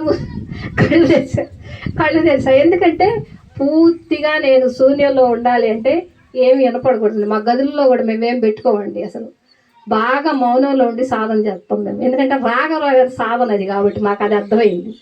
ఇది ఏ మాత్రం సౌండ్ వినపడ్డా మాకు మళ్ళీ ఊరినే మేలుకోవచ్చుదండి, మనసు మరి లేపుద్దో ఏంటో అర్థం కాదు. ఇందాక అంతే అయింది, పూర్తిగా అలా లోపలికి వెళ్ళిపోయినా లేదో ఏదో సంగీతం వినిపించింది, టక్కున కళ్ళు తెరుచుకున్నానండి. అలాగే మౌనం ఎక్కువగా ఉంటామండి, ఎక్కువగా కూడా మాట్లాడం. ఎక్కడ ఏది మాట్లాడాలో అంతవరకే ఉంటుంది. ఇంట్లోనైనా అండి అందరూ ఉంటారు, వాళ్ళు ఉంటారు, కానీ ఎవరితో కూడా అంత ఇదిగా మాట్లాడడం. ఏదన్నా అవసరం ఉంటేనే మాట్లాడతాం, అది అవసరం ఉంటేనే. లేకపోతే ఏదో పుస్తకమో అయిపోయింది అంటే కనీసం వంట చేసుకునేటప్పుడు కూడా మనం ఏ భావన అయితే ఉంటుందో ఆ వంట కూడా అంతే ఉంటుంది. అందుకని మేము సార్ క్లాసులు పెట్టుకొని వంట చేసుకుంటాం, అది వింటూనే వంట చేసుకుంటాం. బాగుంటుంది, చాలా బాగుంటుంది అలా చేసుకుంటుంటే. సార్ క్లాసు కానీ లేకపోతే కాసేపు ఏదో ఒక వీడియో వింటామన్నమాట. ఆ వింటూ కూడా ఆ భావంతో చేసుకుంటామంటే ఆ వంట కూడా చాలా బాగుంటుందండి, పరమ పవిత్రంగా. సార్ అంటే పత్రిక సార్ ఎన్ని లేవండి వీడియోలు, చాలా ఉంటాయి. అలాగే ఆ వీడియోలన్నీ వింటుంటే చాలు మనకి. పత్రికారి ఉన్నాయి, రాఘరావు గారు ఉన్నాయి, రాజలక్ష్మి అమ్మాయి ఉన్నాయి, ఎన్నో ఉన్నాయి. ఏది పెట్టుకున్నా కూడా మనకి ఆహ్లాదంగా ఉంటుంది. బయటికి వెళ్తే ఏముందండి, ప్రపంచంలోకి వెళ్తే అన్నీ కూడా అశాశ్వతమే. భూమి మీదకి వచ్చింది ఎందుకు, ఇది నేర్చుకోవటానికి, ఆత్మజ్ఞానం. నువ్వు పిఎం అవ్వు, సీఎం అవ్వు, రాజకీయ నాయకుడిగా ఏది ఉన్నా నువ్వు వెళ్ళవలసింది ఆధ్యాత్మికంలోకి. ఎన్ని జన్మలు తీసుకున్నా నువ్వు పూర్ణాత్మని చేరవలసిందే, ఈ ఆత్మజ్ఞానం నేర్చుకోవలసిందే. ఎంత మానవ జన్మ ఎత్తిన ప్రతి ఒక్కరూ కూడా ఈ ఆత్మజ్ఞానంలోకి రావలసిందే. అంతే. అయ్యే నువ్వు ప్రాపంచిక చదువులు మీరు ఎన్నన్నా చదవండి, చదవచ్చు కాదంటలే. ఎందుకు, భుక్తి కోసం కావాలి, అవసరం ఉన్నంత వరకు అది కావాలి, కావద్దని నేను అంటలా. కానీ ప్రతి ఒక్క ఎవ్వరు ఏ మానవుడు జన్మించినా 400 జన్మలే పట్టని, 500 జన్మలే పట్టని, పూర్తిగా పూర్ణాత్మ నుంచి అంశాత్మగా వచ్చాం కాబట్టి మన జీవిత లక్ష్యం ఏంటంటే పూర్ణ జ్ఞానాన్ని పొంది మళ్ళీ మనం పూర్ణాత్మ చేరాలి. మన లక్ష్యం అదే. మన గమ్యం ఏంటంటే సత్యలోకం చేరాలి. సత్యలోకం నుంచే, పూర్ణాత్మ నుంచి మనం అంశాత్మగా దిగాం, ఇక్కడికి కొన్ని అంశాలుగా దిగాం అంతే. ఈ అంశాత్మలుగా మళ్ళీ పూర్ణ జ్ఞానాన్ని పొంది మన పూర్ణాత్మగా తయారయ్యి మళ్ళీ సత్యలోకం చేరాలి. భూమి మీదకి వచ్చిన ప్రతి మానవుడు అదే ఎప్పటికైనా చేయవలసిందే. ఏ స్థితిలో ఉన్నా, ఎన్ని జన్మలు ఎత్తినా ఆ పూర్ణాత్మని చేరవలసిందే. ఇది మన లక్ష్యం, మన గమ్యం. భూమి మీదకి ఎందుకు వచ్చామంటే పాఠాలు నేర్చుకోవడానికి వచ్చాం. ఈ శరీరం ఉంటేనే సాధన చేయగలం ఆత్మతో. శరీరం లేకపోతే ఆత్మతో సాధన చేస్తామంటే చేయలేము. ఆత్మతో ఏం చేస్తాం, ఏది శరీరం లేదు కదా. ఇప్పుడు అవధూతలు ఉంటారండి, ఒంటి మీద వస్త్రం ఉంటుందా, వాళ్ళకి శరీరమే వస్త్రం వాళ్ళకి. కానీ తెలియక ఏమనుకుంటాయి, బో ఆయనకు బట్టలు లేవే, మనకి ఎందుకంటే మనకు లేదుగా జ్ఞానం, అందుకే అనుకుంటాం. అక్కడికి వెళ్తే తెలుసుద్ది అప్పుడు, ఓహో ఈయనకి శరీరమే, ఆత్మకి శరీరమే వస్త్రం ఆయనకి. రమణ మహర్షి అంతే కదండి, చూసారా? రమణ మహర్షికి ఏమన్నా ఉంటుందా, ఒంటి మీద ఏమీ ఉండదు. ఎందుకంటే ఆయనకి శరీరమే వస్త్రం, ఆత్మకి శరీరమే వస్త్రం. మనకేంటంటే ఇప్పుడు చెప్తున్నా, మనం మానవులు సాధనలో ఉన్నాం, తెలుసుకోలేము. అవధూతలుగా యోగిగా తయారైనప్పుడు వాళ్ళకి అది తెలియదు, ఆత్మస్థితిలో ఉన్న వాళ్ళకి అదేమీ తెలియదు. అలాగే స్త్రీలు ఒకసారి నదిలో స్నానం చేస్తూ ఉంటేనంటండి, వ్యాస మహర్షి వెళ్తాడంట, నా కొడుకు జ్ఞానం నేర్పించాలి, ఎవరు సుఖ మహర్షికి జ్ఞానం నేర్పించాలని వెళ్తూ ఉంటే స్త్రీలు స్నానం చేస్తూ ఉంటారంట. కొడుకు అన్న భావంలో ఉన్నాడు కాబట్టి, అమ్మ ఈయన ఆత్మస్థితిలో లేడు, ఈయన శరీర స్థితే కొడుకు అన్న భావంలో ఉన్నాడు కాబట్టి అని గబగబా చీరలు కట్టేసుకుంటారంటండి వాళ్ళంత దూరాన్ని. అదే దారిలో సుఖమహర్షి వస్తూ ఉంటాడంటండి, ఈయన పూర్తి ఆత్మస్థితిలో ఉన్నాడంట. ఏంటి ఈయనకి ఏమి తెలియట్లేదు, ఆయనకే వస్త్రం లేదు కదా, ఈయన పూర్తి ఆత్మస్థితిలో ఉన్నాడు కాబట్టి స్త్రీ పురుష భేదం లేదు ఆత్మకి, కాబట్టి ఇంకా ఎందుకు, కాబట్టి మేము నదిలో ఉండి ఎంతసేపు స్నానం చేసినా పర్వాలేదు అనుకున్నారంట. చూసారండి ఎంత జ్ఞానం.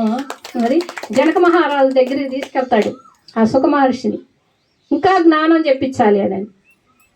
తీసుకెళ్ళేటప్పుడు ఈ నదిలో స్నానం చేస్తూ ఉంటారంట స్త్రీలు. ఇక్కడ కొడుకు అన్న భావన ఉంటానా, మానవుడుగా మిలిగాడు, ఆత్మస్థితిలో ఉన్నాడు కాబట్టి మాధవుడుగా ఉన్నాడు సుఖ మహర్షి. అలా ఉంటాయండి మన జన్మలు కూడా. మనం పెరిగే కొద్దిగా కూడా, సాధన పెరిగే కొద్ది కూడా మనలో కూడా ఆ దైవత్వం లక్షణాలు బాగా వస్తూ ఉంటాయి. దయ, జాలి అన్నీ కూడా ఉంటాయి. ప్రశాంతత అనేది ఎంతో. సత్యం నేర్చుకోవాలండి, ఏదైనా సరే ఆ సత్యం వచ్చినప్పుడే మనకి ఉన్నది ఉన్నట్టుగా మన సత్యాన్ని చెప్పాలి. అబద్ధం వేరు, సత్యం వేరు, నిజం వేరు, సత్యం వేరు.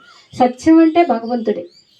సత్యాన్ని ఆశ్రయించినప్పుడే మనం ఏదైనా చేయగలం. మనం ఈ సత్యాన్ని ఆశ్రయించినప్పుడు విగ్రహంలో కూడా భగవంతుడిని చూసాం మనం, అక్కడ చూసాం విగ్రహంలో కూడా భగవంతుడిని చూసాం.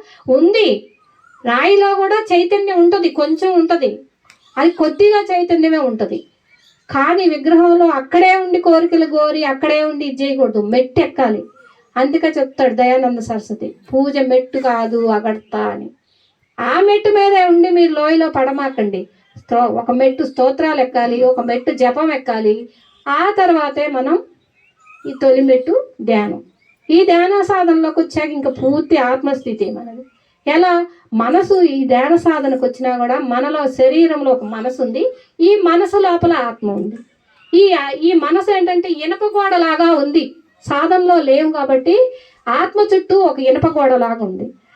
సాధనలో లేనప్పుడు కూడా ఈ శరీరానికి మనసుకి మళ్ళీ అందించింది ఆత్మేనండి. ఇక్కడ చూసుకోండి, సాధనలో లేనప్పుడు కూడా భగవంతుడి దగ్గర కోరికలు కోరుకుంది ఈ ఆత్మే.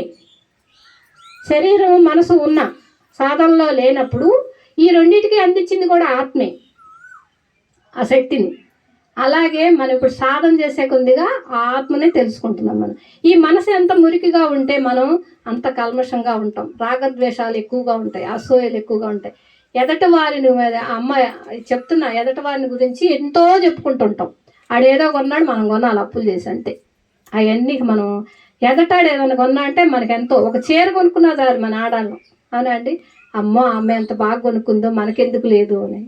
చూసారా, ఈర్ష్య ద్వేషాలు ఉండకూడదండి. ఇతరుల మీద ఐశ్వర్యాలు భోగాలు ఉన్నాళ్ళని చూసి ఈర్ష్య పడకూడదు. మనం ఈర్ష్య పడకుండా మనం నేను భగవంతుడిని మీద, నేను దేహం కాదు ఆత్మని అని నేను తెలుసుకున్నా కాబట్టి, నేను సాధన భగవంతుడిని చేరుకునే ఏకైక మార్గం అని తెలుసుకున్నా కాబట్టి నేను సాధన చేసుకుంటున్నాను. నాకెందుకు ఈర్ష, నాకు లేకపోయినా పర్వాలేదు, చక్కగా భగవంతుడిని చేరుకునే ఏకైక మార్గమైన శ్వాస మీద ధ్యాన సాధన చేసుకుంటున్నాను. ఏది జరిగితే అది జరుగుతుంది, వాళ్ళకు వచ్చింది ధనం నాకు రాలేదు అనే ఈర్ష నాకు అక్కర్లేదు అనే భావం వచ్చుద్దండి సాధన చేసినప్పుడు. నేను భగవంతుడిని చేరుకునే ఏకైక తృప్తి ఉంటుంది ఇక్కడ. ఈ తృప్తితో నువ్వు సాధన చేసినప్పుడు భగవంతుడు నీకు ఏదేవాలో అది ఇస్తాడు, నువ్వు కారక్కర్లా. అందుకే అంటారు చూడండి, శివరామ గారు, తిరిగితే తెప్పలు కూర్చుంటే కుప్పలు. అందుకేగా ప్రతిసారి అంటారు కూర్చోండి కూర్చోండి కూర్చోండి అని. అక్కడ కత్తాలు ఎప్పుడు కూడా అంటారా లేదా, ఎన్నిసార్లు చెప్తారు, 10 నిమిషాల్లో చెప్తారు కూర్చోండి కూర్చోండి కూర్చోండి. అదే మరి శ్వాస మీద సాధన అంటే ఎంత గొప్పదండి. అలా చేసినప్పుడే గైడింగ్ కాదండి, మీరు మనసుతో మాత్రం మీరు ఇప్పుడు ఈ గంట కూర్చోబెట్టి ధ్యాన సాధన చేసినప్పుడు ఎంత బాగుందో, ఇక్కడ ఆహ్లాదంగా ఉందండి. అసలు ధ్యానం ఎంత చక్కగా కుదిరిందో, మౌనంగా చేసిన సాధన బాగా కుదిరిందండి. కానీ ఏమాత్రం కొంచెం మ్యూజిక్ పడినా నాకు మాత్రం పోద్దండి, చెప్తున్నారా. నేను ఇంట్లో కూడా చాలా సైలెంట్గా ఒక గదిలో కూర్చుని సాధన చేసుకుంటానండి. నాకు రారా సార్ ఇచ్చిన సాధన అలాంటి. అక్కడ కూడా అంతేనండి, పిన్ డ్రాప్ సైలెన్స్. ఏం మాత్రం ఫోన్ మోగినా 3 రోజులు రానియరు మళ్ళీ క్లాస్లోకి. ఈ సార్ వస్తారు కదా, సార్కు తెలుసు అవన్నీ. ఏం పేరండి మీ పేరు? శ్రీనివాస్ గారు. శ్రీనివాస్ గారు ప్రతి నెల వస్తారు. అసలు బయట కూర్చోటమే వాళ్ళు. అది ఎందుకు కూర్చోబెడతారు అంటే అందరికీ పాఠం అనమాట, ప్రతి ఒక్కళ్ళకి. ఇది ఇలా చేస్తే మీరు కూడా ఇలా ఉంటారు అని చెప్పడం కోసం ఆ 3 రోజులు ఆవిడ కూర్చోబెడతారు. ఆవిడకి ఏదో తప్పు జరిగిందని కాదు, ఈ ప్రతి ఒక్కరికి ఆ పాఠం నేర్చుకోవడం కోసం కూర్చోబెడతారు. ఆవిడకి చెబుతారు మళ్ళీ, అమ్మ నేను కూర్చోబెట్టాను బాధపడొద్దు, వీళ్ళందరూ పాఠం నేర్చుకోవాలి. లాస్ట్లో చెప్తారు వెళ్ళేటప్పుడు, వీళ్ళందరి కోసం నువ్వు ఈ ఫోన్ మోగింది కాబట్టి కూర్చున్నావు అని చెప్తారండి. ఆవిడ వెళ్ళిపోతానన్నా వెళ్ళనీరు, ఆవిడకి చెప్పేది ఆవిడకే చెప్తారు మళ్ళీ. ఎందుకంటే వీళ్ళందరికీ గుణపాఠం అవ్వాలి కదా మళ్ళీ. ఆ సైలెంట్ ధ్యానంలో ఆ ఫోన్ మోగించకూడదు అని అనేది. అంత పిన్ డ్రాప్ సైలెంట్గా ధ్యాన సాధన చేసినప్పుడు మనలో సాధన చాలా, మన ప్రవర్తనే మారిపోద్ది. ఎంత చక్కగా ఉంటుందో, ప్రేమ సహజ గుణం అయిపోద్ది మనకు కూడా. 10 మందికి కూడా ఏది పెట్టాలన్నా మనం తినకపోయినా పర్వాలేదు ఇవ్వచ్చు అనే ధైర్యం వచ్చుద్దండి మనకు బాగా ఈ సాధన వల్ల. ఈ ఆహార వ్యవహారాలే కొంచెం బాగా ఉండాలండి. ఆహారం మాత్రం ఏ మాత్రం కూడా ఇంత ఇదైనా ఆహారం వల్లే మనసు చెడేది మనకి. ఒకళ్ళ ఇంటికి వచ్చాము అంటే మంచినీళ్ళ గ్లాస్ పట్టుకోవాలన్నా అడగమంటారు. కోపం వద్దు మీకు, వాళ్ళ ఇంటికి వెళ్ళి మీరు వాళ్ళు ఏదో అనుకుంటారని అడగకుండా ఉండొద్దు. మీరు అన్ని పాత్రలు మార్చుకున్నారా, మీరు మాంసాహారాలు అడగమంటారు. మొహవాటం లేకుండా అడగండి, అడిగి తినండి. మీ శక్తిని కోల్పోవద్దు, తెలియకుండా శక్తిని కోల్పోతారు అక్కడ. మరి ఇంత 6 నెలల సాధన, ఇంత పిన్ డ్రాప్ సైలెన్స్గా ఇంత శక్తిని రోజుకు 10 గంటలు 3 రోజులు 30 గంటలు సాధన చేసి ఇంత సాధన చేసుకున్నప్పుడు శక్తిని కోల్పోతే సుఖం ఉంటుంది. వాళ్ళు ఏమన్నా అనుకోనేయండి, అడగండి అంతే. మీ వంతు అది, వాళ్ళు ఇప్పుడు మీరు క్లాస్ చెప్పడానికి వచ్చారు, సార్ గారి ఇంటికి భోజనానికి వెళ్ళా, ఆ సార్ ముందే చెప్తున్నారు మేము పాత్రలన్నీ మార్చేసామండి, మేము వెళ్ళిపోయి తినవండి అని. అంటే నేను అడుగుతానే ముందే చెప్తున్నారు అనుకున్నా మనసుకి. అలాగే తెలుస్తుందండి, ఎక్కడికి వెళ్ళినా కూడా ఆ విషయం తెలుస్తుంది. కానీ అడగాలి, కొన్ని నెలలు కొత్తగా ధ్యానంలోకి వచ్చిన వాళ్ళు ఉంటారు, సాధన పెట్టుకునేవాళ్ళు. వాళ్ళు పాత్రలు మారిపోయినా కొంచెం ఉంటుంది, పాత్ర శుద్ధి, పాక శుద్ధి, పదార్థ శుద్ధి అని ఉంటుంది. పాత్ర శుద్ధి అంటే అంతకుముందు మాంసాహారాలు వండి ఉంటారు, దానిలో ఆ సూక్ష్మ క్రిముల వల్ల కూడా మనకు ధ్యాన సాధన కుదరదు. ఆ వంటలే సాధనలోకి వచ్చాక ఆ పాత్రలో వండుకుంటే మీకు అది. పదార్థ శుద్ధి అంటే మీకు తెలుసు, ఏది తినాలో, ఎల్లిపాయి ఇవన్నీ ఏమి తినకూడదు అది అనేది మీకు తెలుసు అన్నీ కూడా. అలాగే పాకశుద్ధి, ఈ పాకశుద్ధి ఏంటంటేనండి మనం తినే ఆహారం కూడా జాగ్రత్తగా తినాలి, పాకశుద్ధి. అందుకే చెబుతారు ఎప్పుడు కూడా వండుకునేటప్పుడు ఏ భావనతో వండుతావో నువ్వు ఆ భావంతోనే అన్నం ఉంటుందంటండి. మరి జైల్లో గాంధీజీ గారు అంతే చేశారు కదా. మరి గాంధీజీ గారు రోజు సాధన చేసుకుంటూ ఒక వంట అబ్బాయికి వంట నేర్పి చక్కగా పెట్టాడంట. అబ్బాయి ఒకరోజు ఆ వంట అబ్బాయి లేడంట, లేకపోతే ఎవరో జైల్లో హత్య చేసిన అబ్బాయి చేత నాకు వంట వచ్చంటే చేయించారంట. చేయించితే అన్నం తిని సాధనలో కూర్చుంటే గాంధీ మహాత్మ గారు ఆ నెత్తురు కనపడుతుందంట, అన్నం ఆయనకి అన్నంలో నెత్తురు కనపడుతుందంట.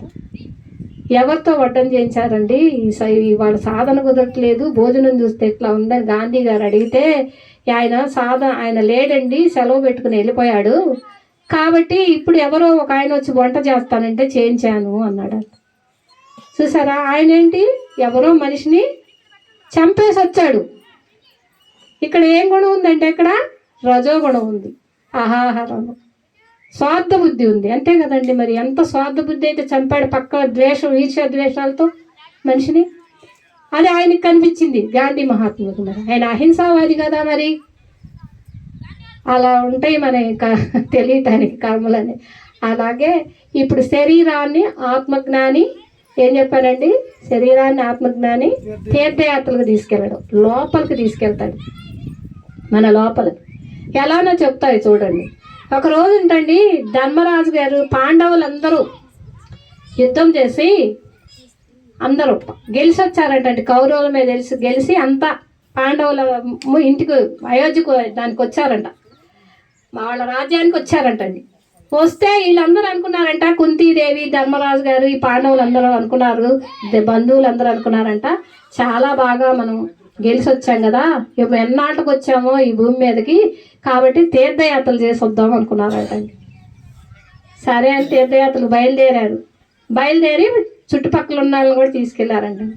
తీసుకెళ్తూ మా పక్షాన మా బావ ఉన్నాడు కదా కృష్ణుడు, ఆయన్ని ఎందుకు వదలాలి, ఆయన దగ్గరికి కూడా వెళ్దామని ధర్మరాజు గారు వెళ్ళాడు అంటండి. వెళ్తే కృష్ణుడు అన్నా అంటండి, నాకు చాలా పనులు ఉన్నాయి, తీరికుండదు, నేను రాను, మీరు వెళ్ళండి అన్నాడు. అంటే కాదు బాబా, ఇప్పటిదాకా మాతో ఉన్నావు, ఇలా సంతోషంగా తీర్థయాత్రలు చేస్తే బాగుంటుందని వెళ్తున్నాం, రమ్మంటే రానంటాడు. మళ్ళీ బతిలాడుకుంటే ఈసారి అన్నంట, నా బదులు ఒక సొరకాయని ఇస్తాను, ఈ సొరకాయని తీసుకెళ్ళి నువ్వెక్కడ తీర్థయాత్రల్లో నదిలో మునిగినా ముంచి, నువ్వు ఏ గుళ్ళోకి వెళ్ళినా దర్శనం చేయించు అన్నాడంటండి. ఆ పళ్ళెంలో తీసుకెళ్ళాడంట ధర్మరాజు గారు దాన్ని, ఆయన బదులు అక్కడ సొరకాయని ఇచ్చాడు కృష్ణ గారు. ఆ సొరకాయని తీసుకెళ్ళి అన్ని తీర్థయాత్రల్లో నదుల్లో ముంచి ఏ గుళ్ళో అయితే ఉందో ఆ గుళ్ళో దర్శనం చేయించుకొని ఆ పళ్ళెం నుంచి మళ్ళీ తిరిగి వచ్చారు తమ రాజ్యానికి. తిరిగి వస్తే ఏమైంది, ఇక్కడ ఆ సొరకాయని అయితే బాగా మంచిగా అన్ని చోట్ల ముంచాను బావా, చక్కగా బాగుంది అని ఆ పళ్ళెల్లో పెట్టి మళ్ళీ కృష్ణుడి గారి దగ్గరికి వెళ్ళాడంటండి ఇచ్చిరాడని. వెళ్తే నువ్వు తీర్థయాత్రలు చేసి వచ్చావు కదా, అందరూ భోజనాలు పెట్టుకుంటారు, నువ్వు కూడా భోజనం పెట్టుకొని ఆ సొరకాయని కోసి కూర వండి పెట్టు, వాళ్ళందరికీ తలా ఒక ముక్క అన్నాడంట. సరే అనుకున్నారు వీళ్ళందరూ. అనుకుని ఆ సొరకాయని ఏం చేశారు, కోసి పులుసు వండారు. వండి అందరికీ భోజనాల్లో పెడుతుంటే అందరూ తూతూ అని వస్తున్నారంట. ఎందుకు అర్థం కాల, అందరూ ఏంటి చేదుగా ఉంది అని ఊసేస్తున్నారు, బావ ఎందుకు నన్ను ఇట్లా ఇచ్చేశాడు, నన్ను ఎందుకు వీళ్ళందరితో చీచి అనిపించాడు అని కోపం వచ్చిందంటండి ధర్మరాజు గారికి. వచ్చి కృష్ణుడి దగ్గరికి వెళ్ళి అడిగాంట, బావా ఎందుకు ఇచ్చావు ఈ సొరకాయని, ప్రజలందరూ నన్ను చీచి అన్నారు, తీర్థయాత్రలు చేసి వచ్చి నేను చీచి అనిపించుకున్నాను, కాబట్టి ఎందుకు ఇచ్చావు నాకు ఈ సొరకాయని అని అడిగాడంట. అది నీకు ఇచ్చినప్పుడు ఆ సొరకాయ చేదుదే నాకు తెలుసు, కానీ నువ్వు ఇన్ని తీర్థయాత్రల్లో ముంచి భగవంతుడికి చూపించి తీసుకొచ్చావు కదా, దాని స్వభావం ఏమన్నా మారిందేమో అనుకున్నాను అన్నాడంట కృష్ణుడు. చూసారా అండి, స్వభావం మార్పా. అది చేదుదే ఆయన ఇచ్చినప్పుడు, కానీ ఇన్ని తీర్థయాత్రల్లో మించినప్పుడు స్వభావం మారుద్ది అనుకున్నాను అన్నాడంట కృష్ణుడు. ఎందుకు మారలా? అది దాని స్వభావం మారల. అంటే నువ్వు ఎన్ని తీర్థయాత్రలు చేసి వచ్చినా ఫలితం ఏమి దక్కదు నాన్న. నీ లోపలికి నువ్వు వెళ్ళి నీ పరమాత్మని నీలో ఉన్న ఆత్మ పరమాత్మే కాబట్టి నీ లోపలికి నువ్వు వెళ్ళి చూడు, అంతేగాని తీర్థయాత్రలు చూస్తే ఫలితం రాదు నాన్న అన్నాడు. చూసారండి, అలా ఉంటాయి మనకి తెలుసుకుంటే కొన్ని. అలాగే తీర్థయాత్రలకు వెళ్తాం కదండి, మన లోపలికి మనం వెళ్ళి తెలుసుకోవాలి మన ఆత్మశక్తిని, అంతేనా? ఈ ఆత్మశక్తి లేకపోతే ప్రతిరోజు లెగంగానే నేనేమంటానో తెలుసా అండి, ఈ ఆత్మశక్తి ఉండబట్టే కదా ఇవాళ లేచి ఇన్ని పనులు చేయగలిగాం, ఇంత బాగా ఉన్నాం. ఇది లేకపోతే ఏముంది, పక్కన పడేస్తారు, అంతే కదండి. 5 నిమిషాలు కూడా మనం ఉన్న ఇంట్లో కూర్చోబెడతారా అండి? ఇది లేకపోతే, ఇది ఆత్మ తప్పుకుంటే పక్కన బయట పడుకోబెడతారు. ఒకరోజు వర్షం వస్తే అట్లాగే శవాన్ని తీసుకెళ్తున్నారంట, జోను వాన్లో కూడా తీసుకెళ్తుంటే ఒకళ్ళు ఇంట్లో అడిగారంట, మీ శవాన్ని బాగా వర్షం పడుతుందండి, మీ ఇంట్లో పక్కన పెట్టుకుంటామంటే, అమ్మమ్మమ్మ వద్దు వద్దు వద్దు అన్నారంట. అదే వర్షం పడుతుంది, చెప్పులు జారిపోతున్నాయి, పక్కన పెట్టుకున్నా అంటే పెట్టుకోమన్నారు. చెప్పులకున్న విలువ కూడా శరీరానికి ఉండదు ఆత్మ వెళ్ళిపోయినప్పుడు. చూసారా, శవానికి ఉందండి విలువ, ఎక్కడికి రానివ్వలేదంట ఎవరింట్లో కూడా. వాడు ఆ జోరు వర్షంలో కూడా శ్మశానానికే వెళ్ళవలసి వచ్చింది. అలాగే ఆత్మ తప్పుకుంటే ఈ శరీరం ఏముంటుందండి? ఈ శరీరానికే తల్లిదండ్రులు, ఈ శరీరానికే పిల్లలు, ఈ శరీరానికే ఈ బంధువులంతా కూడా. వీళ్ళందరినీ పట్టుకొని మనం వైరాగ్యం లేకుండా వైరాగ్యం అంటే ఏంటో అనుకుంటారు. ఏముండదు, సంసారంలోనే నిర్వహణ చేయాలి. మన బాధ్యత ఉండాలి. ప్రాపంచికము సగం ఉండాలి, ఆధ్యాత్మికము సగం ఉండాలి. రెండు కూడా బ్యాలెన్స్ చేసుకుంటున్నాం. ఇది తెలిసినప్పుడే ఆధ్యాత్మికం తెలిసినట్టు మనకి. ఈ బ్యాలెన్స్ లేకపోతే ఎక్కడో చోట మాయలో పడతానే ఉంటాం. అందుకే మనకు గురువు ఉండాలి. ఈ గురువు ఎక్కడ తప్పుతున్నామో అక్కడ లేపుతా ఉంటాడు శిష్యుడిని. ఈ సాధనలో ఉన్నప్పుడు, ఈ గురువు దగ్గర ఉన్నప్పుడు అలా లేపుతా ఉంటాడు. మనం ఎక్కడన్నా మర్చిపోయినా కానీ అలా ఆ సాధన కూడా మధ్య మార్గంగా ఉండాలంటండి. ప్రాపంచిక విషయాలు మాత్రం ఎక్కువగా ఉండకూడదు మనం. అందుకే ఆత్మ మీద ఆసక్తి ఉండాలి, ప్రాపంచిక విషయాల మీద విరక్తి ఉండాలి. వైరాగ్యం అంటే అందరినీ వదిలిపెట్టి పొమ్మని కాదండి, అట్లా పోయారు. మళ్ళీ ఒకవేళ మీరు భీమవరం రావాలన్నా మా భర్త ఒప్పుకోడండి అని అంటారు, మా భార్య ఒప్పుకోదండి అంటారు కొంతమంది. అలా కూడా ఉంటారు. రావక్కర్లా మీరు, బోల్డానికి వీడియోలు వస్తున్నాయి, లైవ్లు వస్తున్నాయి, చూడండి చక్కగా. అవి చూసినా చాలు. అలా మీరు సాధన చేసుకోండి. చేసుకున్నప్పుడు మీ సంకల్ప బలగం పెరిగే కొద్దిగా, నేను రావాలి అన్న దృఢ సంకల్పం పెరిగే కొద్దిగా మీ వాళ్ళల్లో కూడా మార్పు వస్తుంది. తప్పకుండా వస్తారు రావాలి అనుకున్నప్పుడు. మీలో లోక కళ్యాణం కోసం మనం సాధన చేసుకుంటుంటే, 10 మందికి సాధన చెప్పాలి అని మనకుంటే, మనం ఇది నేర్చుకుని 10 మందికి వెళ్ళి చెప్పాలి అని మనలో ఉంటే తప్పకుండా జరుగుతుంది ఈ సాధన పెంచుకున్నప్పుడు. ఇది కూడా మరి గంటల సాధన కూర్చుంటాం, కానీ ఎప్పుడండి మనసు చంచలంగా ఉంటుంది. దీనిలో కూడా సాధన గంటలు కూర్చుంటాం మనం, కానీ కూర్చున్నందువల్ల ఏం సుఖం ఉండదు. ఆ గంటలు కూర్చున్నా బాగా మనసు చంచలంగా ఉండి సాధన ఒక్కొక్కసారి కుదరదు. ఈ గంట కూడా 2 నిమిషాల్లో అయిపోయినట్టు ఉండాలి మన సాధన. అప్పుడే అయిపోయిందా, అది ధ్యాన స్థితి. మనకి క్వాలిటీ ధ్యానం అంటే అది, క్వాంటిటీ ధ్యానం కాదు. మనకు కావాల్సింది గంటలు కూర్చొని ధ్యాన సాధన చేయటం కాదు. ఈ 3 గంటలు చేసామంటే ఏంటో, ఒక 3 నిమిషాల్లో అయిపోయిందా ఇప్పుడే అన్నట్టు ఉండాలి మన ధ్యాన స్థితి. అది క్వాలిటీ ధ్యానం. వెళ్తాం, ఎందుకు వెళ్ళాం? ఎప్పుడు మనం అనుకోవాలి, ఈ ప్రపంచంలో, ఈ సృష్టిలో, ఈ సృష్టికర్త సృష్టించినవి అన్నీ కూడా అశాశ్వతమే. వీటి గురించి మనం ఎందుకు ఆలోచించాలి? వీటిని మనం వదిలేసి పట్టుకోకూడదు. వీటిని మనము భూమి మీదకి వచ్చింది ఈ సృష్టించిన సృష్టికర్తని పట్టుకోవాలి. అది ధ్యాన. అది అలా సాధన నేర్చుకోవాలి. అంతేగాని ఈ అశాశ్వతమైన వాటి కోసం అన్నీ నశించిపోయాయి. సుఖం కాసేపు ఉంటుంది, సంతోషం కాసేపు, రెండూ తాత్కాలికమే. అంతేనా అండి? ఈ శరీరానికి సుఖం కోరుకుంటాం, ఏంటి ఎంతకి ఏసీలో కూర్చోవాలి మనం, అంతేనా అండి? ఏమి మనకు బాధలు రాకూడదు, కష్టాలు రాకూడదు. జన్మ ఉంటే దుఃఖం ఉంటుంది, లేకుండా ఎట్టుంది?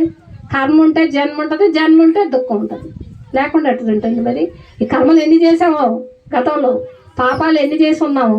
మరి పాపాలు చేసిన చిన్న చిన్న పాపాలు, చిన్న చిన్న రోగాలని పత్రిక చెప్తున్నారు కదా.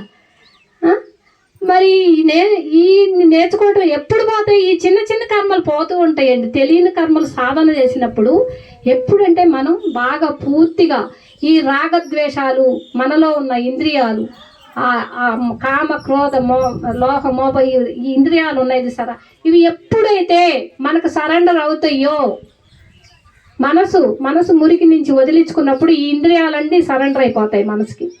ఈ మనసుకు సరెండర్ అయినప్పుడు ఈ మనసు కూడా శుద్ధం అవుతుంది. ఈ మనసు ఆత్మవైపు తిప్పుద్ది. శుద్ధమైనప్పుడు ఆత్మవైపు తిప్పినప్పుడే మనకి ఆ సాధన బాగా కుదురుతుందండి. ఈ ఆత్మశక్తి అంత గొప్పగా ఉండాలి అనుకున్నప్పుడు మనం ఎంతకీ కూడా బయట ప్రపంచంలో ఉన్న పనులని వినకూడదు. ఇప్పుడు మీరు ఇక్కడ ఉన్నారండి, నేను చెప్పింది ఒక్కడ కూడా మీరు రాసుకోలేదు. మేమైతే పుస్తకం తెచ్చుకుని రాసుకుంటాం, ఎందుకంటే అది రాఘరావు సార్ గారు అలవాటు మాకు. ప్రతి చిన్న విషయాన్ని, ఏ గురువు కాదు, మీరు ఎవరు చెప్పినా, ఎవరి నోట్లో నుంచి ఏమొచ్చుద్దో ఆ విషయాన్ని మనం కొత్తది కాబట్టి రాసుకోవాలి అనేది ఉంటుంది. నా దగ్గర పెన్ను పుస్తకం ఉంది, కాదు చెప్తున్నా కాబట్టి రాయలేను కాబట్టి రాసుకోండి మీరు. ఇప్పుడు ఇంటికి వెళ్ళాక ఏం చెప్పారండి అంటే, ఏదో చెప్పారు మర్చిపోయా అంతే, విన్నామంతే. ఇక్కడ ఉండంగా అదే చేసుకోండి, విన్నామంతే మనం అనుకుంటామండి. అందుకే నేను మాత్రం ప్రతిదీ రాసుకుంటా అండి. గురువు నోటమ్మట ఏమొచ్చింది ఆ వాక్యం రాసుకున్నప్పుడు మనకి ఎక్కడో చాటు కనెక్ట్ అవుతుందండి అది తప్పకుండా. అందుకే రాఘరావు గారు ఎక్కడికి వెళ్ళినా వెళ్తామండి, వెళ్ళినా చోటల్లో క్లాస్ రాస్తాం. నేనైతే ఏ పదం వచ్చుద్దోనని అలా పత్రిగారి దగ్గర, పత్రిగారి చుట్టూ తిరుగుతూ కూడా రాఘరావు సారు, రాజ్యలక్ష్మమ్మ రాసిన పుస్తకాలు ఉన్నాయండి. ఆ గురువు నుంచి నోటమ్మటి ఏ పదం వచ్చిందో అవన్నీ రాసుకున్నారండి. ఇన్ని బుక్స్ ఉన్నాయి. మొన్నే మేడం గారి ఇంటికి నేను వెళ్ళానండి. మేడం గారి ఇంట్లో 3 రోజులు ఉండొచ్చా రాఘరావు గారి ఇంట్లో. అసలు ఎట్లా ఉందంటే కైలాసంలో ఉన్నట్టుంది. అసలు ఏం తెలియలా, ధ్యాన సాధన, తినటం, ధ్యానంలో కూర్చోవటం, ఇదేనండి. అసలు వాళ్ళ ఇంట్లో అసలు ఏం తెలియలే, అసలు ఎక్కడికో వెళ్ళిపోయినట్టు అనిపించింది. అంత నిశ్శబ్దం, అంత ధ్యాన సాధన. ఆ పిరమిడ్లో పైన పిరమిడ్ కట్టారు వాళ్ళ ఇంట్లో కూడా అన్ని పిరమిడ్లే, కానీ ఇల్లు ఎంత నిశ్శబ్దంగా ఉంటుంది అనుకుంటున్నారు. మేడం సారే ఉంటారు, పని అమ్మాయి. అసలు ఎంత బాగుందోనండి. 3 రోజులు ఉండొచ్చాను నేను మేడం గారు అమ్మటి వెళ్ళి వాళ్ళ ఇంట్లో. మన 3వ తారీఖు వెళ్ళి 8వ తారీఖు వచ్చాను. అలా ఉంటుందండి వాళ్ళ ఇంట్లో. అట్లా ఉన్నప్పుడు సాధన ఎందుకు కుదరదు మరి? ఆ గురువులు ఆ పత్రిక దగ్గర అంత చక్కగా జ్ఞానాన్ని నేర్చుకున్నారు వాళ్ళు. మా పత్రిక దగ్గరికి వెళ్ళా, నేను కూడా వెళ్ళా, 3 సంవత్సరాలు వెళ్ళా కత్తాలు. కానీ ఎక్కడి వరకు అది షేక్ హ్యాండ్ వరకే అర్థమైంది. అవునండి, షేక్ హ్యాండ్ వరకే తీసుకునేవాళ్ళం. కానీ పత్రికారి జ్ఞానం ఎంత ఉంది అనేది రాఘవరావు గారి దగ్గరికి వెళ్ళాకే అర్థమైంది నాకు. ఓహో, అయితే రాఘరావు రాజలక్ష్మి చెప్పే జ్ఞానం అంతా పత్రికారి జ్ఞానమే ఇందులో ఉంది అనేది అర్థమైంది అక్కడ నాకు. నిజంగా ఆ సార్ యొక్క జ్ఞానం ఎక్కడికి పోలేదండి. ప్రతి చిన్న విషయాన్ని కూడా 3-4 గంటల సాధన చెప్తారండి. పత్రి సార్ యొక్క ఏ విషయం అర్థం కాకపోయినా కానీ రాఘరావు సార్ అంత చక్కగా చెప్తారు. అంత బాగా కూడా వినాలి, మనం మనసు పెట్టి వినాలి. అది ఆ మనసు మురికిగా ఉన్నప్పుడు ఏమీ చేయలేను. కానీ ఈ 3 స్థితులు ఉంటాయండి ఈ మనసులో ఎప్పుడు కూడా. ఈ మనసు ఏంటంటే చంచలంగా ఉంటుంది మొదట సాధన లేనప్పుడు. ఈ శ్వాస ఎప్పుడు చంచలంగా ఉంటుందో మనసు కూడా చంచలంగా ఉంటుంది. అంతేనండి. మన సాధన చేసేటప్పుడు, సాధనలో లేనప్పుడు అండి ఈ శ్వాస ఏం జరుగుతుందంటే ఒక ముక్కు నుంచి వెళ్ళిపోద్ది, ఒక ముక్కు నుంచి వస్తూ ఉంటుంది సాధనలో లేనప్పుడు. అదే సాధన మొదలుపెట్టినప్పుడు 2 ముక్కుల నుంచి సమానంగా శ్వాస అందుతుందండి. మీరు విచారణ చేసుకోండి, అవి కొన్ని మీకు అర్థమవుతుంది. 2 ముక్కుల నుంచి సమానంగా వెళ్తుంది సాధన. ఆ శ్వాస అనేది వెళ్ళటం కానీ రావటం కానీ సమానంగా వస్తూ పోతూ ఉంటుంది సాధనలోకి వచ్చాక. అదే మనం గ్రహించవలసింది. అసలు ఆలోచన రహిత స్థితి, అలా ఆ శ్వాసను అలా గమనించినప్పుడే అర్థమవుతుందండి మనకి ఆ సాధన. అంతేగాని ఇప్పుడు మనం సాధనలో లేవనుకోండి, ఇప్పుడు గాలి పీల్చినా ఒక ముక్కు నుంచే వస్తుంది, ఇంకాసేపు ఇంకో ముక్కు నుంచి వస్తుంది. మీరు విచారణ చేసుకోండి, అది మీకు అర్థమవుతుంది. ఎప్పుడు కూడా ప్రతి విషయాన్ని కూడా మనం విచారణ చేసుకోవాలండి.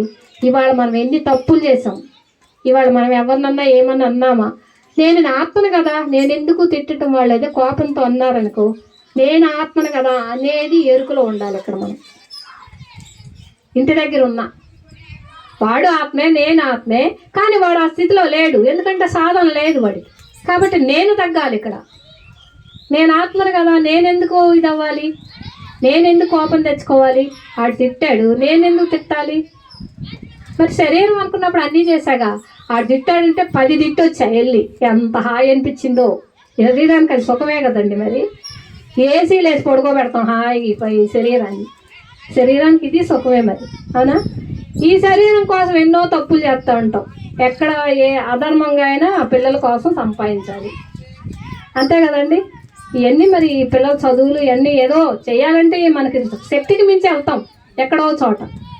వెళ్ళినప్పుడు ఏమవుతుందంటే అది కర్మే అవుతుంది, తెలియని కర్మ అవుతుంది. మనం ధ్యాన సాధనలో ఉంటాం కాబట్టి, శరీరం అనుకొని చేస్తాం కాబట్టి. చూసారా, శరీరం అనుకుని చేసినప్పుడు ఎన్ని తప్పులు ఉన్నాయో. మరి ఈ తప్పులన్నీ కర్మలే కదండి. సాధనలోకి వచ్చినాక ఇలాంటివన్నీ అర్థమవుతుంటాయి. ఓహో, అవసరం ఉన్నంత వరకే మనకి ఈ డబ్బు అవసరం. ఇప్పుడు ధనవంతుడు ఏమైనా చచ్చిపోకుండా ఉంటాడండి? అంటే డబ్బులతో ఆపుతారా డాక్టర్లు? వస్తే వెళ్ళిపోతాడు. డాక్టర్ ఏమన్నా మరణించుకొని ఉంటాడా చెప్పండి? డాక్టర్కి ఆయుష్ ఉంటే వెళ్ళిపోతాడు, అవునా? కోటీశ్వరుడు డబ్బున్నా కానీ మరణాన్ని నేను తప్పించుకోలేదు, అంతే కదండి. అలాగే మనం కూడా కొన్ని నేర్చుకోవాలండి వాళ్ళని చూసి. అట్లా ఆ రకంగా నేను చాలా చేశానండి, విచారణ చేసుకుంటా ఉండేది. ఇంటికి వెళ్ళాక ఏం తప్పు చేస్తున్నా, నా ఆత్మ, నేను ఆత్మనైనప్పుడు వాళ్ళని తిట్టడం ఏంటి?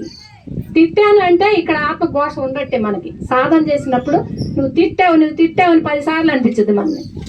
ఓహో, నేను ఆత్మనని చెప్తున్నాను గురువు దగ్గర, కానీ నేను ఎందుకు తిట్టాను అంటే ప్రాపంచికంలోకి వెళ్ళిపోయాం, మాయలోకి వెళ్ళిపోయామండి. అక్కడ ఈ మాయ, అదే దేవుడు చెప్తాడు కదా, నా చేతిలో మాయ ఉంది, మాయ చేతిలో మానవుడు ఉన్నాడు, అంతే కదా. పరమాత్మ చేతిలో మాయ ఉంది, మాయ చేతిలో మనం ఉన్నాం.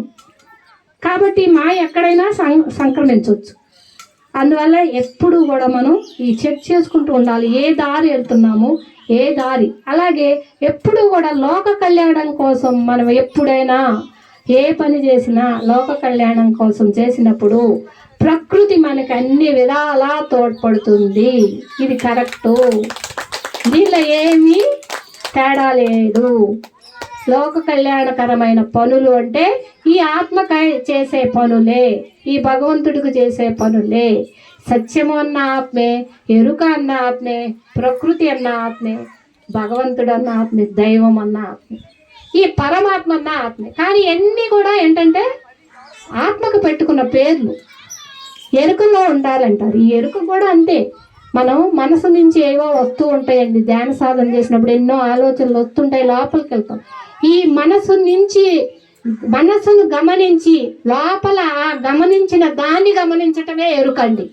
చూసారా, ఈ మనసులో మనకి గమనిక ఉంటుంది వెళ్ళేటప్పుడు లోపల. ఈ మనసును గమనిస్తాం, కానీ ఈ గమనించిన దాన్ని గమనిస్తుంది ఆత్మ. ఆ దాన్ని గమనించటమే ఎరుక. అది ఆత్మస్థితిలోకి వెళ్ళటం అంటే మనం గమనించిన దాన్ని గమనించటమే ఎరుకండి. అది ఆత్మస్థితి అంటే. ఇప్పుడు ఏంటంటే తెలుసుకుంటున్నాం మనం, అంతే. సాధన చేసుకుంటూ ఇలా ఈ గమనికలో ఉండాలి అనేది తెలుసుకుంటున్నాం మనం.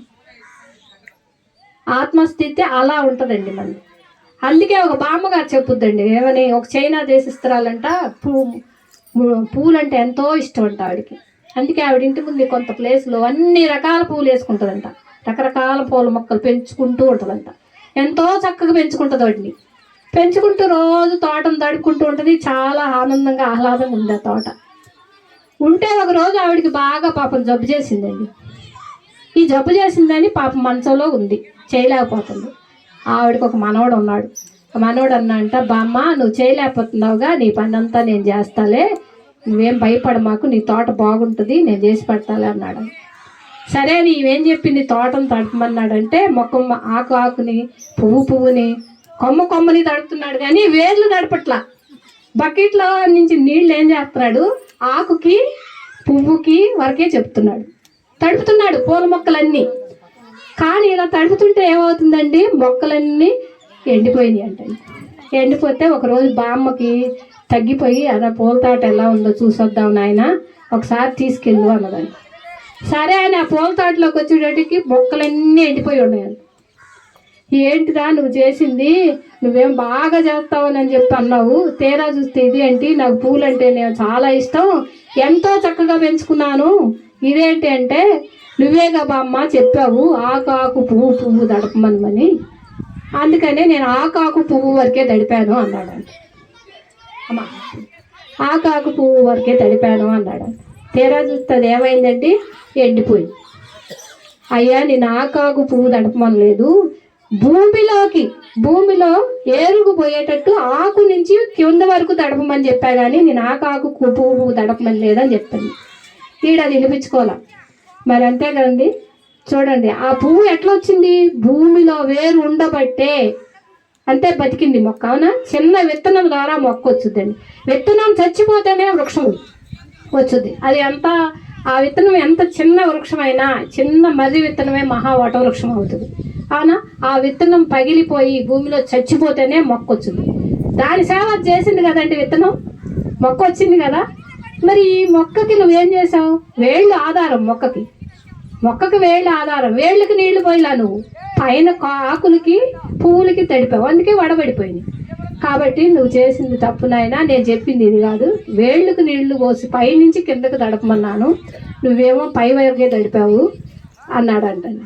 అందుకనే ఈ కనిపించే శరీరానికి ఈ కనపడని ఆత్మశక్తి ఉంది, అలాగే ఆ కనిపించే పూలకి కనిపించని వేరు ఉంది.